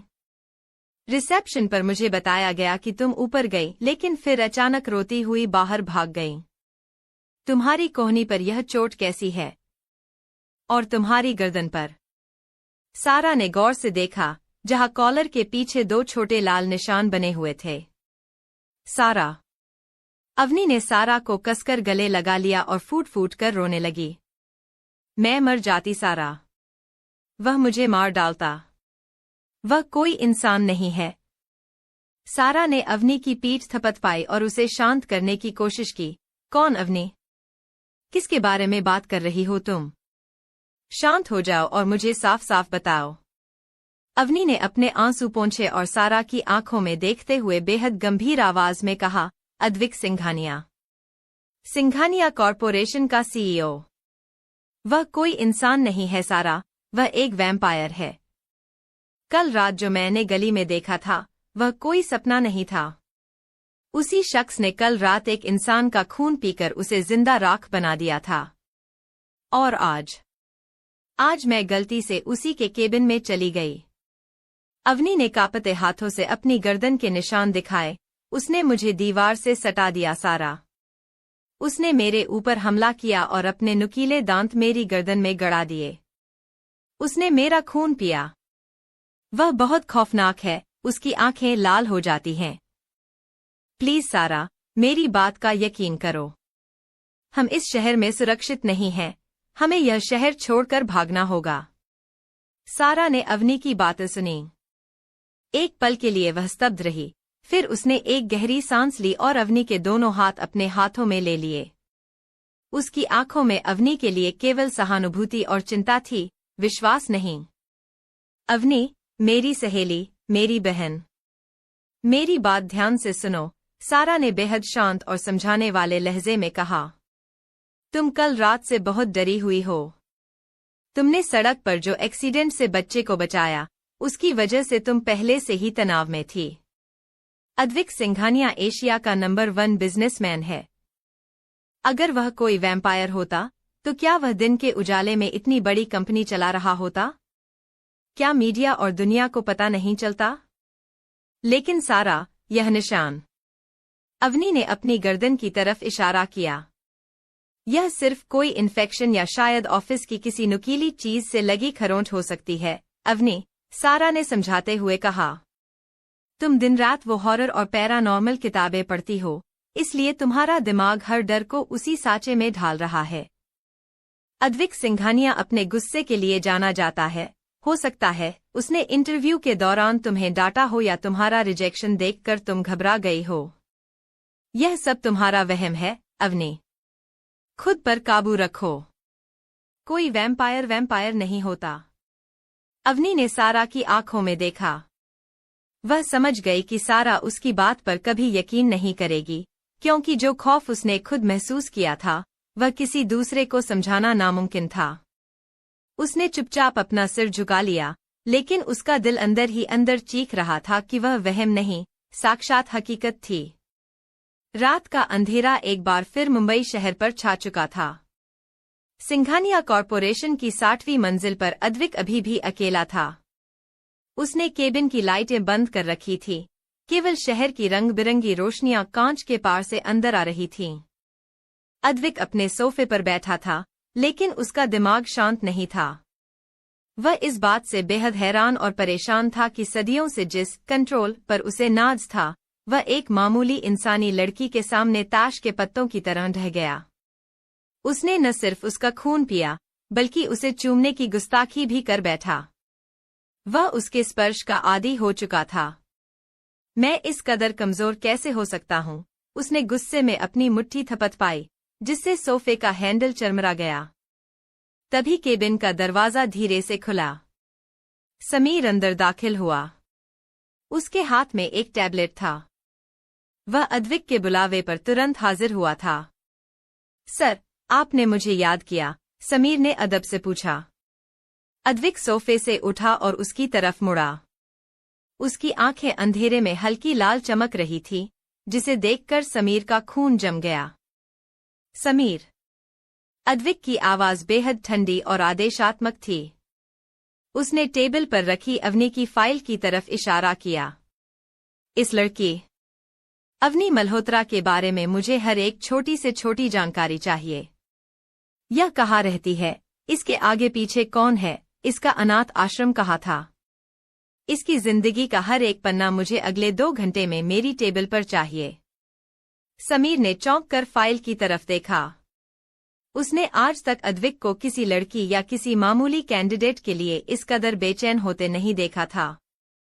समीर के मन में अवनी के लिए एक अनजानी सहानुभूति थी, क्योंकि उसने सुबह अवनी को रोते हुए भागते देखा था। लेकिन वह अद्विक के सामने कुछ बोलने की हिम्मत नहीं कर सकता था। जी सर, बिल्कुल। मैं अभी हमारी खुफिया टीम को काम पर लगाता हूँ। 2 घंटे में सारी रिपोर्ट आपके सामने होगी, समीर ने सिर झुकाते हुए कहा। और सुनो, समीर। अद्विक ने उसे पीछे से टोका। उसकी आवाज में एक अजीब सा मालिकाना हक था। यह जानकारी सिर्फ मेरे लिए है। इस बारे में कबीर या दादाजी को एक शब्द भी पता नहीं चलना चाहिए। अगर कोई गड़बड़ हुई तो अंजाम तुम जानते हो। समझ गया, सर, समीर ने कहा और तेजी से कमरे से बाहर निकल गया। अद्विक दोबारा खिड़की की तरफ मुड़ गया। उसने अपने होंठ के उस जर्म को अपनी जुबान से छुआ जहां अवनी ने काटा था। उसकी आंखों में एक अजीब सा हिंसक और दीवानापन आ चुका था। अवनी मल्होत्रा, तुम मुझसे भागकर कहाँ जाओगी? तुमने अद्विक सिंघानिया के खून का स्वाद चखा है, अब तुम्हारी पूरी जिंदगी मेरी अमानत है। रात के 11 बज चुके थे। सिंघानिया कॉरपोरेशन का आलिशान पेंट हाउस के बिन मोमबत्तियों की मध्यम रोशनी और शहर की दूर टिमटिमाती लाइटों से घिरा था। अद्विक सिंघानिया अपनी विशाल ब्लैक लेदर चेयर पर बैठा था। उसके सामने टेबल पर एक सीक्रेट फाइल खुली हुई थी, जिसे समीर ने ठीक 2 घंटे पहले लाकर उसके सामने रखा था। उस फाइल में अवनी मल्होत्रा की पूरी जिंदगी का कच्चा चिट्ठा था। वह कहाँ पली बड़ी, उसकी सहेली सारा मेहरा उसके लिए क्या मायने रखती थी, यहाँ तक कि उनके छोटे से फ्लैट का पता भी उस कागज पर दर्ज था। अद्विक ने अपनी लंबी, पीली उंगलियों से अवनी की तस्वीर को छुआ। उसके होठों पर एक गहरी, शैतानी मुस्कान उभर आई। उसके निचले होंठ पर अवनी के काटने का निशान अब पूरी तरह ठीक हो चुका था, वैम्पायर हीलिंग पावर के कारण, लेकिन उस बगावत का स्वाद उसके दिमाग में अब भी ताज़ा था। अवनी मल्होत्रा, तुम एक अनाथ लड़की हो, जिसके पास खोने के लिए अपनी इस सहेली के अलावा कुछ नहीं है। अद्विक की गहरी और भारी आवाज खाली कमरे में गूंजी। उसकी आंखें अंधेरे में पूरी तरह खूनी लाल हो चुकी थीं। तुम मुझसे डरकर भागना चाहती हो, लेकिन तुम नहीं जानते कि जिस शेर के मुंह में खून लग जाए, वह अपने शिकार को कभी नहीं छोड़ता। तुमने मेरे भीतर के सोए हुए बीस्ट को जगाया है। अब तुम्हें मेरे पास आना ही होगा, खुद अपने कदमों से चलकर। अद्विक ने इंटरकॉम का बटन दबाया। उसकी आवाज में एक सर्द कड़ापन था। कबीर, मेरे केबिन में आओ। कुछ ही पलों में कबीर सिंघानिया अंदर दाखिल हुआ। उसके चेहरे पर हमेशा रहने वाली शरारत गायब थी, क्योंकि इस वक्त अद्विक से निकलने वाला ऑरा बेहद हिंसक और खतरनाक था। भाई, आपने बुलाया? कबीर ने थोड़ा संभलकर पूछा। अद्विक ने टेबल पर सारा मेहरा की तस्वीर उसकी तरफ खिसका दी। कबीर, यह लड़की सारा मेहरा, यह कल सुबह दोबारा हमारी कंपनी के पास दिखेगी। मुझे यह लड़की किसी भी कीमत पर चाहिए। इसे अगवा कर लो और हमारे सीक्रेट सेफ हाउस में शिफ्ट कर दो। याद रहे, इसे एक खरोंच भी नहीं आनी चाहिए, लेकिन यह भागने न पाए। कबीर ने चौंक कर तस्वीर देखी। लेकिन भाई, यह तो वही लड़की है जो आज इंटरव्यू के लिए आई थी। अचानक इसे किडनैप क्यों? कबीर, अद्विक की कड़कड़ाती आवाज ने कबीर की रीढ़ की हड्डी में सिहरन पैदा कर दी। अद्विक की आंखें इतनी डरावनी लग रही थी कि कबीर ने तुरंत अपना सिर झुका लिया। मैंने तुमसे सवाल पूछने का हक नहीं दिया है, सिर्फ आदेश का पालन करो। इस लड़की के गायब होते ही असली शिकार खुद ब खुद मेरे पिंजरे में आ जाएगा। जी भाई, जैसा आप कहें। काम हो जाएगा। कबीर ने तस्वीर उठाई और चुपचाप केबिन से बाहर निकल गया। अद्विक वापस खिड़की की तरफ मुड़ गया। उसकी साजिश पूरी तरह तैयार थी। अगली सुबह अवनी और सारा के छोटे से फ्लैट में सूरज की किरणें बिखर चुकी थीं, लेकिन माहौल में एक अजीब सी तल्खी थी। अवनी रात भर ठीक से सो नहीं पाई थी, उसकी आंखें सूज गई थीं। वहीं सारा तैयार हो रही थी, लेकिन उसके चेहरे पर भी चिंता की लकीरें थीं। अवनी, प्लीज मेरी बात समझो। हम इस तरह घर में कैद होकर नहीं रह सकते, सारा ने अपना बैग संभालते हुए कहा। मैं तुमसे कह रही हूं ना सारा, वह कोई इंसान नहीं है, वह वैम्पायर है, अवनी ने सोफे पर बैठे बैठे चिल्लाते हुए कहा। उसने अपनी गर्दन के उस हल्के लाल निशान को ढका हुआ था। तुमने कल उसका गुस्सा नहीं देखा? वह मुझे मार डालना चाहता था। अगर हम वहां दोबारा गए तो हम जिंदा वापस नहीं आएंगे। प्लीज अपनी ओरिजिनल मार्कशीट और फाइल्स की चिंता छोड़ो, हम डिजिटल कॉपी से काम चला लेंगे। कैसे छोड़ दूं अवनी, सारा ने थोड़ा उखड़े स्वर में कहा। हम अनाथ हैं। हमारे पास कोई गॉडफादर नहीं है जो हमें बिना डॉक्यूमेंट्स के नौकरी दे देगा। कल हड़बड़ी में तुम्हारी ओरिजिनल फाइल्स और सर्टिफिकेट्स उसी के केबिन में छूट गए थे। अगर वो फाइल्स हमें वापस नहीं मिली तो हमारा पूरा करियर, हमारा भविष्य हमेशा के लिए बर्बाद हो जाएगा। और रही बात वैम्पायर की, तो मैं अभी भी कह रही हूं कि यह तुम्हारी हॉरर किताबों का असर है। वह सिर्फ एक बेहद बदतमीज और गुस्सैल बॉस है, कोई पिशाच नहीं। अवनी ने सारा की आंखों में देखा। वह जानती थी कि सारा का इरादा पक्का है। वह अपनी सहेली को उस दरिंदे की इमारत में अकेले जाने नहीं दे सकती थी। चाहे कितना भी खौफ क्यों न हो, सारा के लिए अवनी अपनी जान भी दांव पर लगा सकती थी। ठीक है, अवनी ने एक लंबी सांस लेते हुए कहा, उसका शरीर अब भी अंदर से कांप रहा था। मैं भी तुम्हारे साथ चलूंगी, लेकिन हम अंदर नहीं जाएंगे। हम सिर्फ नीचे रिसेप्शन पर समीर भाई से बात करेंगे। कल उन्होंने मुझ पर सहानुभूति दिखाई थी, शायद वो हमारी फाइल्स नीचे भिजवा दें। चलो, कम से कम तुम चलने के लिए तैयार तो हुई। सारा ने थोड़ा मुस्कुराते हुए अवनी का हाथ थाम लिया। दोनों फ्लैट को लॉक करके सिंघानिया कॉरपोरेशन की तरफ निकल पड़ी। करीब आधे घंटे बाद ऑटो रिक्शा ने उन्हें सिंघानिया कॉरपोरेशन की विशाल इमारत से थोड़ी दूरी पर उसी चौराहे के पास छोड़ा जहां अवनी ने कल बच्चे की जान बचाई थी। दिन के उजाले में भी उस 60 मंजिला कांच की इमारत को देखकर अवनी की रूह कांप रही थी। उसे ऐसा लग रहा था मानो वह इमारत नहीं, बल्कि किसी दैत्य का खुला हुआ मुंह है, जो उन्हें निगलने के लिए तैयार है। तुम यहीं रुको अवनी, मैं रिसेप्शन तक जाकर समीर जी का पता करती हूँ, सारा ने सड़क पार करने के लिए कदम बढ़ाते हुए कहा। नहीं सारा, साथ चलते हैं। अवनी ने अभी अपनी बात पूरी ही की थी कि अचानक माहौल बदल गया। सड़क के कोने से एक बेहद महंगी, गहरे काले शीशों वाली लग्जरी मर्सिडीज कार सनसनाती हुई आई और जोरदार ब्रेक की आवाज के साथ सीधे सारा के ठीक बगल में आकर रुकी। कार के रुकते ही उसके पीछे के दरवाजे झटके से खुले। कार के अंदर से दो लंबे, तगड़े आदमी बाहर निकले, जिन्होंने काले चश्मे और सूट पहन रखे थे। इससे पहले कि सारा कुछ समझ पाती या चीख पाती, उन आदमियों ने बड़ी बेरहमी से सारा की बाहें दबोच ली और उसे जबरदस्ती कार की पिछली सीट पर घसीटने लगे। छोड़ो मुझे। तुम कौन हो? अवनी, बचाओ मुझे, सारा पागलों की तरह छटपटाने लगी। उसके हाथ से उसका बैग छूटकर सड़क पर गिर गया। सारा! अवनी का दिमाग यह देखकर सुन्न हो गया।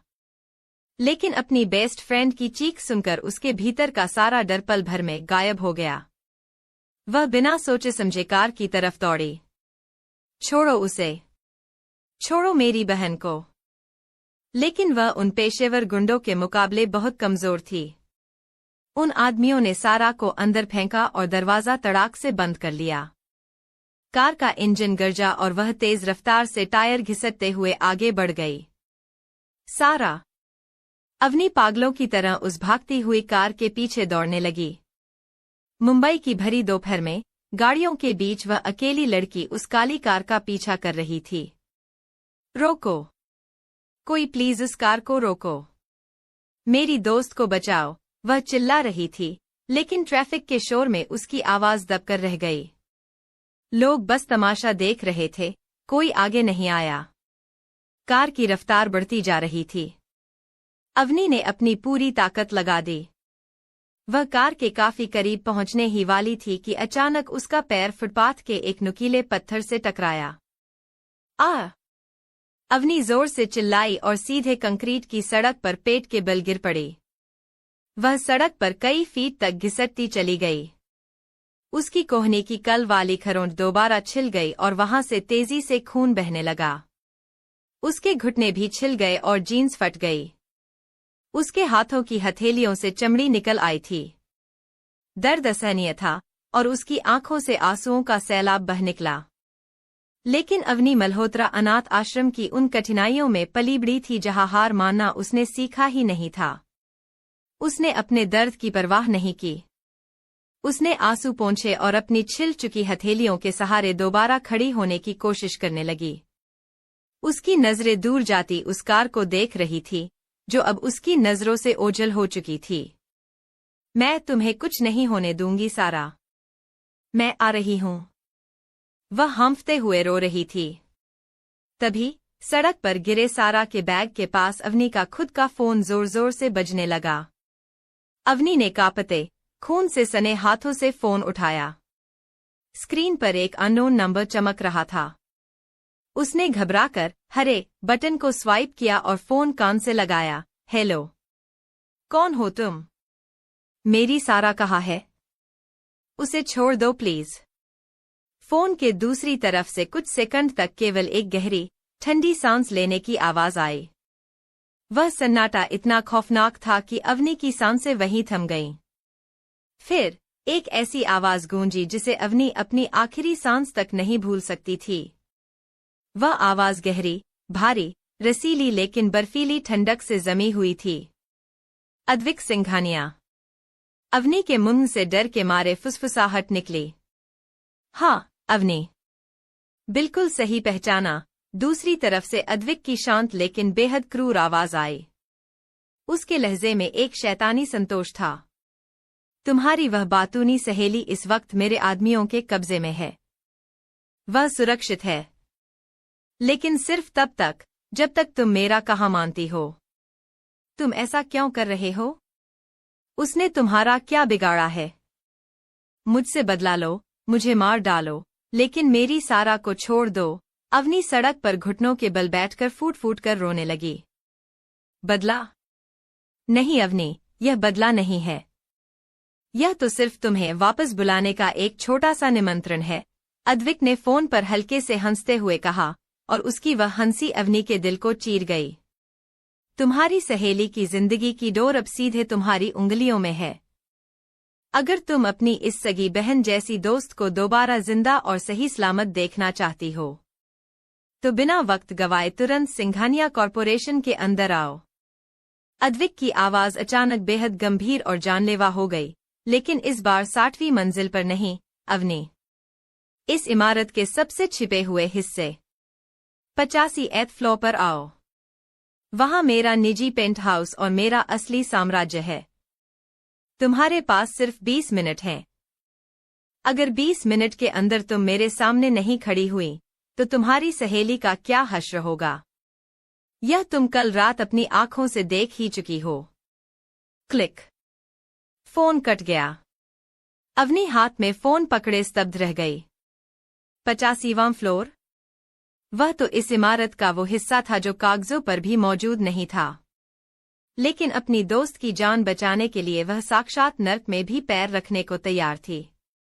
उसने अपने घावों से बहते खून को पोंछा, अपनी आंखें सुखाकर खड़ी हुई और धड़कते दिल लेकिन मजबूत इरादों के साथ सिंघानिया कॉरपोरेशन के मुख्य दरवाजे की तरफ बढ़ गई। मौत का खेल अब अपने चरम पर पहुंचने वाला था। शहर की भागदौड़ से दूर सिंघानिया साम्राज्य के एक गुप्त और आलीशान सिफ हाउस के कमरे में सारा को बंद किया गया था। कबीर सिंघानिया कमरे के बाहर खड़ा अपनी उंगलियां चटका रहा था। भले ही उसने अपने बड़े भाई अद्विक के कहने पर सारा का अपहरण कर लिया था, लेकिन इस वक्त उसका दिल जोर जोर से धड़क रहा था। अद्विक का खौफ कबीर के जहन में इस कदर हावी था कि वह चाहकर भी चैन की सांस नहीं ले पा रहा था। कबीर ने कमरे का भारी दरवाजा खोला और अंदर दाखिल हुआ। सारा एक आलीशान सोफे पर बैठी थी। उसके हाथ पैर बंधे नहीं थे क्योंकि अद्विक ने उसे चोट न पहुंचाने का सख्त आदेश दिया था। सारा की आंखों में डर तो था, लेकिन उसका स्वाभिमान और गुस्सा कम नहीं हुआ था। तुम कौन हो और तुम्हारी हिम्मत कैसे हुई मुझे इस तरह सड़क से उठाने की? सारा ने उठकर खड़े होते हुए चिल्लाकर कहा। कबीर ने उसके गुस्से को देखकर थोड़ा मुस्कुराने की कोशिश की और रौब झाड़ते हुए उसके करीब गया। देखो लड़की, ज्यादा आवाज ऊंची मत करो। तुम जानती भी हो कि तुम किसके कब्जे में हो। कबीर सिंघानिया नाम है मेरा। मैं चाहूं तो। कबीर ने सारा पर धौंस जमाने के लिए उसका हाथ पकड़ने या बदतमीजी करने के इरादे से हाथ आगे बढ़ाया ही था कि अचानक उसके दिमाग में अद्विक की वो ठंडी खूंखार आंखें और उसकी आखिरी चेतावनी गूंज उठी। इसे एक खरोंच भी नहीं आनी चाहिए, वरना अंजाम तुम जानते हो। अद्विक की उस हिंसक चेतावनी को याद करते ही कबीर का हाथ हवा में ही थम गया। उसके माथे पर पसीने की बूंदें उभर आईं। वह अच्छी तरह जानता था कि अगर सारा के साथ कोई भी बदतमीजी हुई या उसे मानसिक ठेस भी पहुंची, तो अद्विक उसे अपने सगे भाई के रूप में नहीं, बल्कि मौत के रूप में सजा देगा। अद्विक का गुस्सा किसी भी रिश्ते को पल भर में राख कर सकता था। अरे यार, मैं कहाँ फंस गया? कबीर ने बड़बड़ाते हुए अपना हाथ झटके से पीछे खींच लिया। उसके चेहरे पर जो बनावटी क्रूरता थी, वह गायब हो गई और उसकी जगह गहरी घबराहट ने ले ली। उसे अपनी इस हरकत पर और अद्विक का साथ देने पर अंदर ही अंदर गहरा पछतावा होने लगा। वह एक मजाकिया और थोड़े डरपोक स्वभाव का लड़का था। वह किसी गंभीर अपराध का हिस्सा नहीं बनना चाहता था। सुनो, तुम यहीं बैठो, चुपचाप पानी पियो और चिल्लाना बंद करो, कबीर ने हताश होकर कहा। मुझे यहाँ से निकलना होगा, इससे पहले कि भाई का गुस्सा पूरी तरह भड़क जाए। अद्विक के खौफनाक गुस्से से खुद को बचाने और इस किडनैपिंग के झमेले से दूर भागने के लिए कबीर ने कमरे का दरवाजा बंद किया और उल्टे कदमों से सेफ हाउस से बाहर भाग निकला। उसने सोच लिया था कि जब तक यह मामला शांत नहीं होता, वह अद्विक के सामने नहीं जाएगा।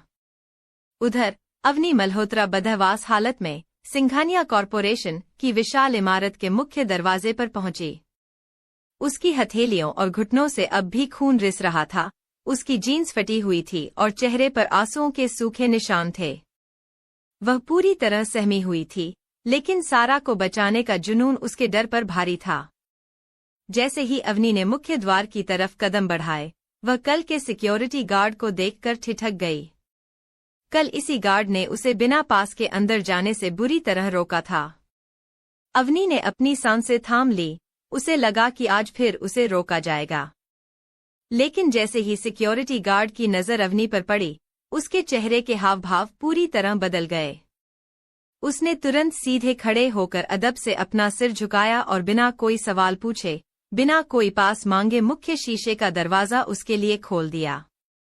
सिर्फ वही गार्ड नहीं, बल्कि लॉबी में मौजूद हर एक सुरक्षाकर्मी अवनी को देखकर इस तरह बर्ताव कर रहा था मानो वह कोई मामूली लड़की नहीं, बल्कि उस साम्राज्य की मालकिन हो। अद्विक ने पहले ही पूरी बिल्डिंग में यह सख्त आदेश भिजवा दिया था कि अवनी मल्होत्रा को बिना किसी रोकटोक के सीधे अंदर आने दिया जाए। अवनी इस बदले हुए बर्ताव से हैरान थी, लेकिन वह जानती थी कि यह उस वैम्पायर का बिछाया हुआ जाल है। लॉबी के बीचों बीच पहुंचते ही अवनी के सामने समीर आकर खड़ा हो गया। समीर के चेहरे पर हमेशा की तरह संजीदगी थी, लेकिन उसकी आंखों में अवनी की यह हालत देखकर एक गहरा दुख और सहानुभूति साफ देखी जा सकती थी। मिस अवनी, प्लीज मेरे साथ आइए। सर आपका इंतजार कर रहे हैं, समीर ने बेहद धीमी और सम्मानजनक आवाज में कहा। अवनी ने रोती हुई आंखों से समीर की तरफ देखा। समीर भाई, आप तो अच्छे इंसान हैं ना? प्लीज मेरी सारा को बचा लीजिए। आपके बॉस ने उसे अगवा कर लिया है। वह एक राक्षस है, समीर भाई। समीर ने घबराकर चारों तरफ देखा और अपनी उंगली होठों पर रख दी। धीरे बोलिए मिस अवनी, यहाँ दीवारों के भी कान हैं। आप प्लीज मेरे साथ इस प्राइवेट लिफ्ट में आइए। समीर अवनी को लेकर उस वीआईपी लिफ्ट के अंदर आया। जो कल 60वें फ्लोर पर रुकी थी। लेकिन आज समीर ने अपने पास मौजूद एक विशेष डिजिटल कार्ड को स्वाइप किया और स्क्रीन पर एक ऐसा बटन दबाया जो आमतौर पर अदृश्य रहता था। 85वां फ्लोर। लिफ्ट बिना किसी आवाज के अमानवीय रफ्तार से ऊपर की तरफ बढ़ने लगी। लिफ्ट के बंद होते ही अवनी खुद पर काबू नहीं रख पाई। वह लिफ्ट की दीवार से सटकर रोने लगी। समीर भाई, आप क्यों उस क्रूर इंसान के लिए काम करते हैं? वह कोई साधारण बॉस नहीं है। वह एक वैम्पायर है। समीर ने चौंक कर अवनी की तरफ देखा। हालांकि वह अद्विक के कई रहस्यमय कामों से वाकिफ था, लेकिन किसी इंसान के मुंह से सीधे वैम्पायर शब्द सुनना उसके लिए चौंकाने वाला था। मिस अवनी, आप होश में तो हैं? आप सर के बारे में ऐसा क्यों कह रही हैं? समीर ने पूछा। अवनी ने रोते हुए कल रात का पूरा सच समीर के सामने बयां कर दिया। समीर भाई, मैंने अपनी आंखों से देखा है। उस रात अंधेरी गली में उसने एक आदमी का खून चूसा और वह आदमी बिना किसी आग के सिर्फ नीली लपटों में घिरकर राख का ढेर बन गया। और कल जब मैं उसके केबिन में गई तो उसने मेरी गर्दन पर। अवनी ने अपने कॉलर को थोड़ा हटाकर वो 2 लाल निशान दिखाए। उसने मुझे काटा, समीर भाई। उसने मेरा खून पिया। वह सच में एक पिशाच है, एक वैम्पायर है। अवनी की आंखों में झलकती वो बेपनाह मासूमियत, उसका अनाथ होना और अपनी सहेली सारा के लिए इस मौत के कुएं में खुद चले आना। यह सब देखकर समीर का दिल पिघल गया। वह समझ गया कि अवनी जो कह रही है वह 100% सच है। अद्विक सिंघानिया के रहस्यमयी व्यक्तित्व और उसकी अमानवीय ताकतों का राज अब इस मासूम लड़की के सामने खुल चुका था। समीर को अवनी पर बहुत तरस आ रहा था। उसे लग रहा था कि इस मासूम फरिश्ते के साथ बहुत बड़ा अन्याय हो रहा है। वह अवनी को एक छोटी बहन की तरह मानने लगा था और उसका दिल गवाही दे रहा था कि उसे इस लड़की की मदद करनी चाहिए। लेकिन अगले ही पल समीर के जहन में अद्विक सिंघानिया का वो खौफनाक और क्रूर चेहरा घूम गया। अद्विक का गुस्सा साक्षात मौत था। अगर समीर ने अवनी की मदद करने की जरा सी भी कोशिश की तो अद्विक न सिर्फ उसे बल्कि उसके पूरे परिवार को मिटा देगा। अद्विक से बगावत करने की कीमत सिर्फ और सिर्फ मौत थी।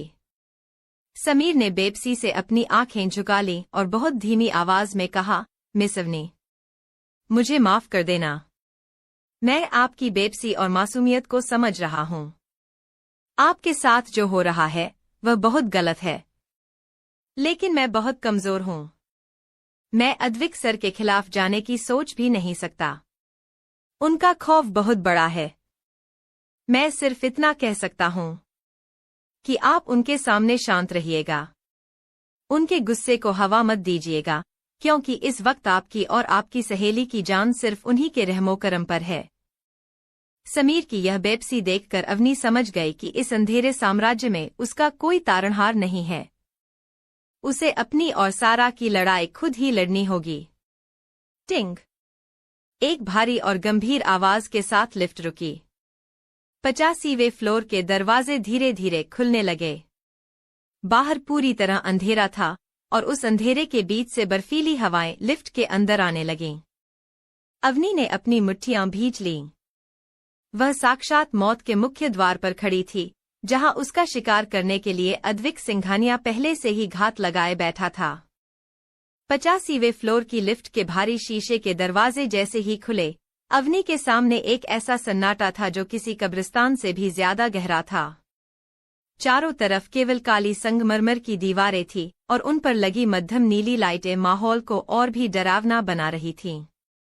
अवनी के छिले हुए घुटने और हथेलियां दर्द से कराह रहे थे, लेकिन वह अपनी पूरी ताकत समेटकर लिफ्ट से बाहर निकली। सामने ही एक विशाल, अभेद्य लोहे का दरवाजा अपने आप खुल गया। जैसे ही अवनी ने उस विशाल निजी केबिन के अंदर कदम रखा, दरवाजा पीछे से तड़ाक से बंद हो गया। कमरे के बीचों बीच अंधेरे में डूबा अद्विक सिंघानिया खड़ा था। उसके चेहरे पर वही बर्फ सी जमी क्रूरता थी, लेकिन उसकी आंखें अवनी के घावों से बहते हुए ताज़ा खून की महक को सूंघकर खूनी लाल हो चुकी थीं। तुम लेट हो, अवनी, अद्विक की गहरी, भारी आवाज कमरे की दीवारों से टकराई। सारा कहाँ है? प्लीज उसे छोड़ दो, अवनी ने रोते हुए कहा, लेकिन दर्द और थकान के कारण उसके पैर लड़खड़ा गए। उसका सिर चकराया और वह सीधे सख्त फर्श पर गिरने ही वाली थी। इससे पहले कि उसका मासूम शरीर जमीन को छूता, हवा में एक तेज सरसराहट हुई। अद्विक अपनी अमानवीय बिजली जैसी रफ्तार से हिला और पलक झपकते ही उसने अवनी को अपनी मजबूत बाहों में थाम लिया। अवनी ने खौफ के मारे अपनी आंखें बंद कर लीं, लेकिन इस बार अद्विक ने उसे सिर्फ सहारा नहीं दिया। उसने बड़ी सहजता और अधिकार के साथ अवनी को अपनी गोद में उठा लिया। छोड़ो मुझे, मैं खुद चल सकती हूँ। अवनी ने बहुत धीमी आवाज में विरोध करना चाहा, लेकिन अद्विक ने उसकी एक न सुनी। उसकी कसरती बाहें अवनी के नाजुक बदन के लिए किसी फौलादी पिंजरे जैसी थीं। अद्विक अवनी को अपनी गोद में उठाए हुए केबिन के एक गुप्त दरवाजे की तरफ बढ़ा, जो सीधे उसके आलीशान और प्राइवेट रूम में खुलता था। अवनी उसकी चौड़ी छाती से टिकी हुई थी, जहां से आ रही बर्फीली ठंडक और मर्दाना परफ्यूम की महक उसके डर को एक अजीब से सम्मोहन में बदल रही थी। अद्विक ने पैर से धक्का देकर बेडरूम का भारी दरवाजा खोला और अंदर दाखिल हुआ। जैसे ही अवनी ने अपनी आंखें खोली, वह उस कमरे की अकल्पनीय सुंदरता और भव्यता देखकर दंग रह गई। वह कमरा किसी आधुनिक राजा के महल जैसा था। कमरे की छत बहुत ऊंची थी, जिस पर कांच का एक विशाल झूमर लटक रहा था, जिसमें से मोमबत्ती जैसी मध्यम पीली रोशनी बिखर रही थी। कमरे के एक बड़े हिस्से में प्राचीन यूरोपीय शैली की नक्काशीदार लकड़ियों का इस्तेमाल किया गया था। दीवारों पर बेशकीमती, रहस्यमयी पेंटिंग्स लगी थीं, जिनमें पुराने जमाने के महल और घने जंगल दिखाए गए थे। कमरे के बीचों बीच एक विशाल किंग साइज बेड था, जिस पर मखमल के काले और गहरे लाल रंग के गद्दे और रेशमी चादरें बिछी हुई थीं। कमरे की विशाल कांच की खिड़की से पूरी मुंबई की रोशनियां ऐसे दिख रही थीं, मानो पैरों के नीचे कोई हीरो का समंदर बिखरा हो। एक पल के लिए अवनी इस जादुई वैभव में खो गई, लेकिन अगले ही पल उसकी आंखों के सामने सारा का रोता हुआ चेहरा आ गया। उसकी कोहनी और घुटनों का दर्द उसे वापस हकीकत के धरातल पर ले आया। उसे समझ आ गया कि यह कोई सपनों का महल नहीं, बल्कि एक खूंखार वैम्पायर की मांद है, जहां उसे और उसकी सहेली को कैद किया गया था। यह सब क्या है? तुम मुझे यहाँ क्यों लाए हो? अवनी ने डर से कांपते हुए अद्विक के चेहरे की तरफ देखा। अद्विक ने अभी तक अवनी को अपनी गोद से नीचे नहीं उतारा था। वह उसे सीधे उस विशाल किंग साइज बेड की तरफ लेकर जा रहा था। अवनी को लगा कि अब उसका अंत करीब है। डर के मारे उसके सब्र का बांध टूट गया और वह अद्विक के गले से लिपटकर रोने लगी। प्लीज अद्विक, प्लीज मेरी बात सुनो। अवनी ने अपनी आंखें बंद करके उसके सीने पर अपना सिर टिकाते हुए मिन्नतें करना शुरू कर दिया। तुम जो चाहोगे, मैं वो करने के लिए तैयार हूं।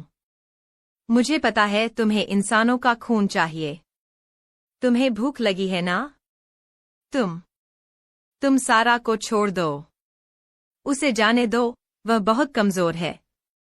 उसके बदले तुम मेरा सारा खून पी लो। तुम मुझे मार डालो, मुझे राख बना दो। मैं कुछ नहीं कहूंगी, मैं चिल्लाऊंगी भी नहीं। बस मेरी सारा को सही सलामत घर भेज दो। प्लीज, मैं तुम्हारे आगे हाथ जोड़ती हूँ। अवनी की इस बेपनाह मासूमियत और अपनी दोस्त के लिए इस कदर आत्मसमर्पण करने की बात सुनकर अद्विक के कदम एक पल के लिए ठिठक गए। उसके पत्थर के दिल में एक गहरी हलचल मची। सदियों के उसके इतिहास में आज तक किसी इंसान ने उसके सामने आकर अपनी जान की भीख मांगने के बजाय किसी दूसरे के लिए खुद को सौंपने की बात नहीं की थी। अवनी का यह पवित्र और निश्चल रूप अद्विक के भीतर के दरिंदे को शांत कर रहा था, लेकिन उसका अहंकार और उसका जुनून इस लड़की को पूरी तरह अपने वश में करने के लिए बेताब था। अद्विक ने अवनी के किसी भी सवाल, किसी भी विनती का कोई जवाब नहीं दिया। उसका चेहरा बिल्कुल शांत और भावहीन बना रहा। वह बेड के करीब पहुंचा और उसने बेहद शालीनता और नरमी से अवनी को उस मखमली, रेशमी काले बिस्तर पर लेटा दिया। जैसे ही अवनी की पीठ उस मुलायम बिस्तर से टकराई, वह डर के मारे पीछे की तरफ खिसकने की कोशिश करने लगी। लेकिन बिस्तर इतना विशाल था कि वह खुद को असहाय महसूस कर रही थी। अद्विक बिस्तर के किनारे खड़ा होकर सीधे नीचे झुका और उसने अपने दोनों हाथ अवनी के दोनों तरफ बिस्तर पर टिका दिए। वह एक बार फिर अवनी के ऊपर एक साये की तरह हावी हो गया था। तुम चुप क्यों हो? कुछ बोलते क्यों नहीं? मेरी सारा कहा है, अवनी ने चिल्लाते हुए उसके कोट को पकड़कर हिलाना चाहा। अद्विक ने अपनी गहरी, सम्मोहक आंखों से सीधे अवनी की रोती हुई आंखों में झांका।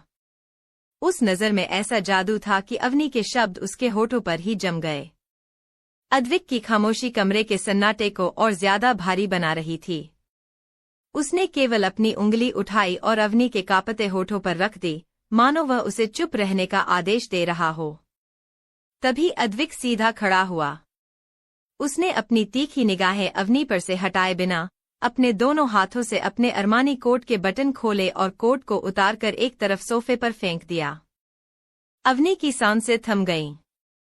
यह क्या करने जा रहा है, उसने मन में सोचा। लेकिन बात यही नहीं रुकी। अद्विक ने धीरे धीरे अपनी सफेद शर्ट के बटन भी एक एक करके खोलने शुरू कर दिए।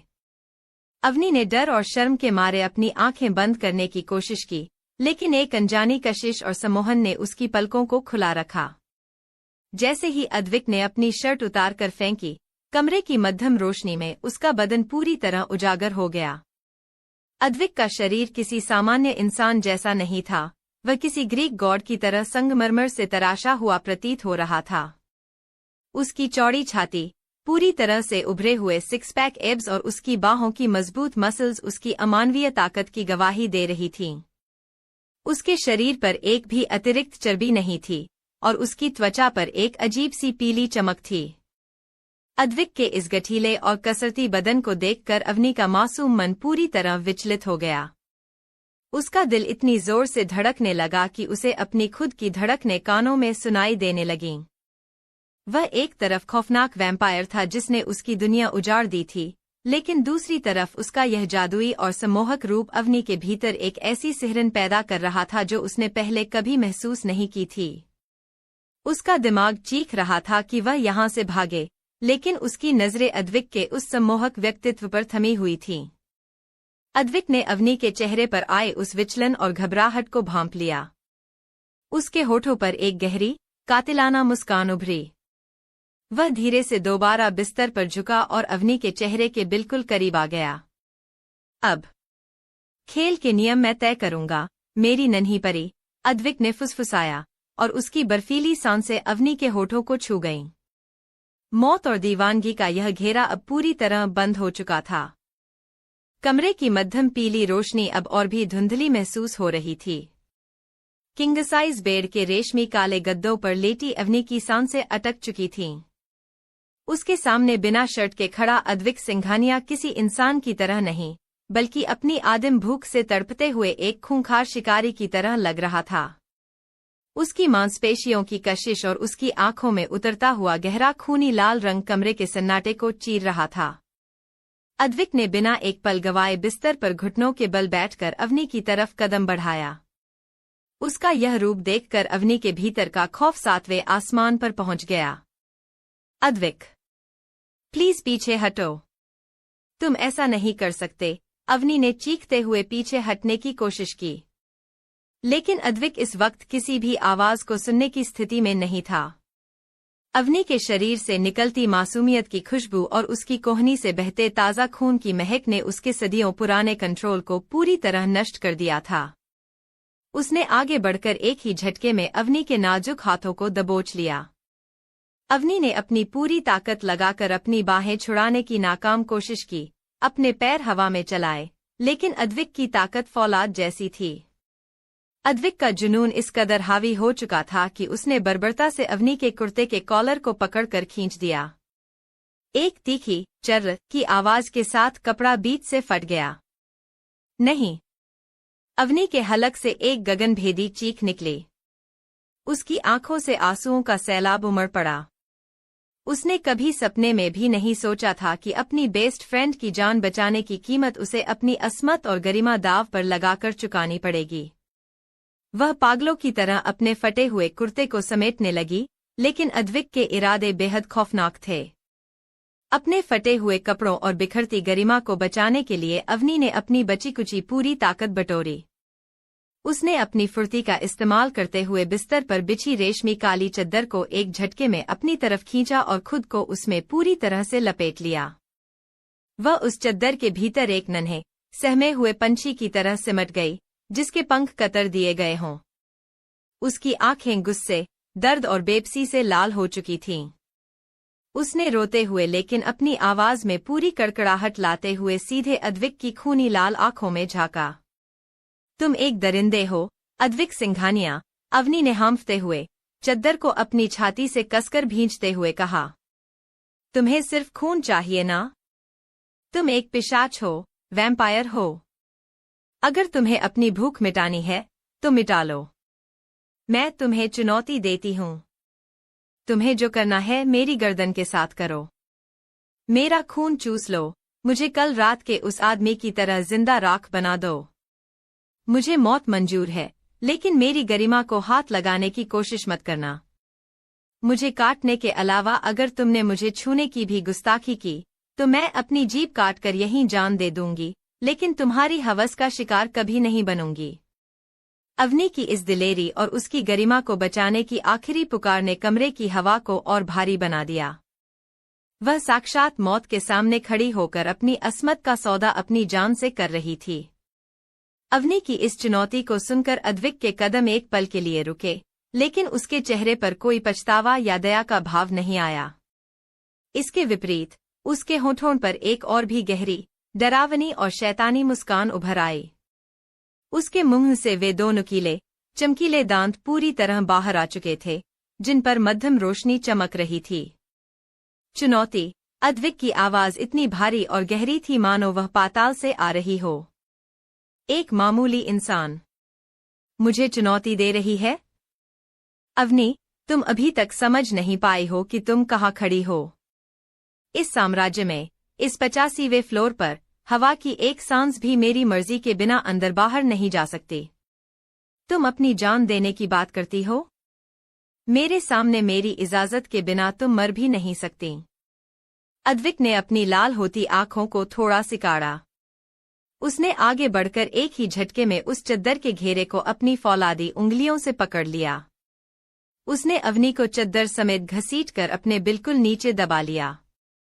अब अवनी पूरी तरह से बिस्तर और अद्विक के भारी, कसरती बदन के बीच पीस रही थी। उसका हिलना डुलना भी नामुमकिन हो चुका था। अद्विक का साया उस पर पूरी तरह से हावी हो चुका था, जैसे कोई शिकारी अपने शिकार को निगलने से पहले उसकी बेबसी का आनंद ले रहा हो। इस मोड़ पर अद्विक के व्यवहार में जो बर्ताव दिख रहा था, वह सिर्फ एक वैम्पायर की भूख नहीं थी। उसमें एक अजीब सा हिंसक जुनून, एक बेकाबू हवस और अधिकार की भावना साफ दिखाई दे रही थी। वह अवनी की मासूमियत को पूरी तरह कुचलकर उसे अपने वश में कर लेना चाहता था।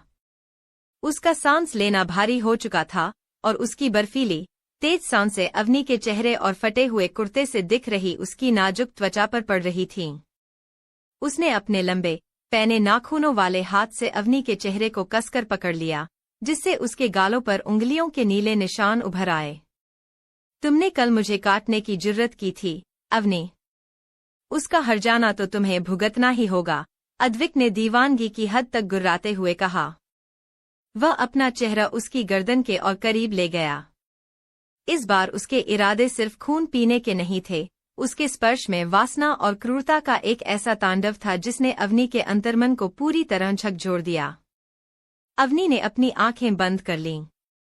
उसने महसूस किया कि अद्विक के हाथ उसके शरीर पर और भी आक्रामक तरीके से बढ़ रहे थे। उसका पूरा शरीर डर के मारे सुन्न हो चुका था। उसे अपनी सहेली सारा की चिंता तो थी ही, लेकिन इस वक्त अपनी खुद की अस्मत का लुटता हुआ देखना उसके लिए मौत से भी बदतर था। कहानी के इस खौफनाक और महत्वपूर्ण मोड़ पर अवनी मल्होत्रा पूरी तरह से एक असहाय स्थिति में आ चुकी थी। चारों तरफ से बंद उस आलीशान बेडरूम से बाहर जाने का कोई रास्ता नहीं था। कोई उसकी चीख सुनने वाला नहीं था। समीर जैसा हमदर्द भी नीचे लाचार खड़ा था। वह पूरी तरह अकेली थी, एक नन्हा, मासूम फरिश्ता अंधेरे के सबसे खूंखार राजा के चंगुल में फंसा हुआ था। लेकिन अवनी ने हार नहीं मानी थी। उसकी आंखों से बहते आंसू अब थम चुके थे और उनकी जगह एक अजीब से आत्मसम्मान की आग सुलग रही थी।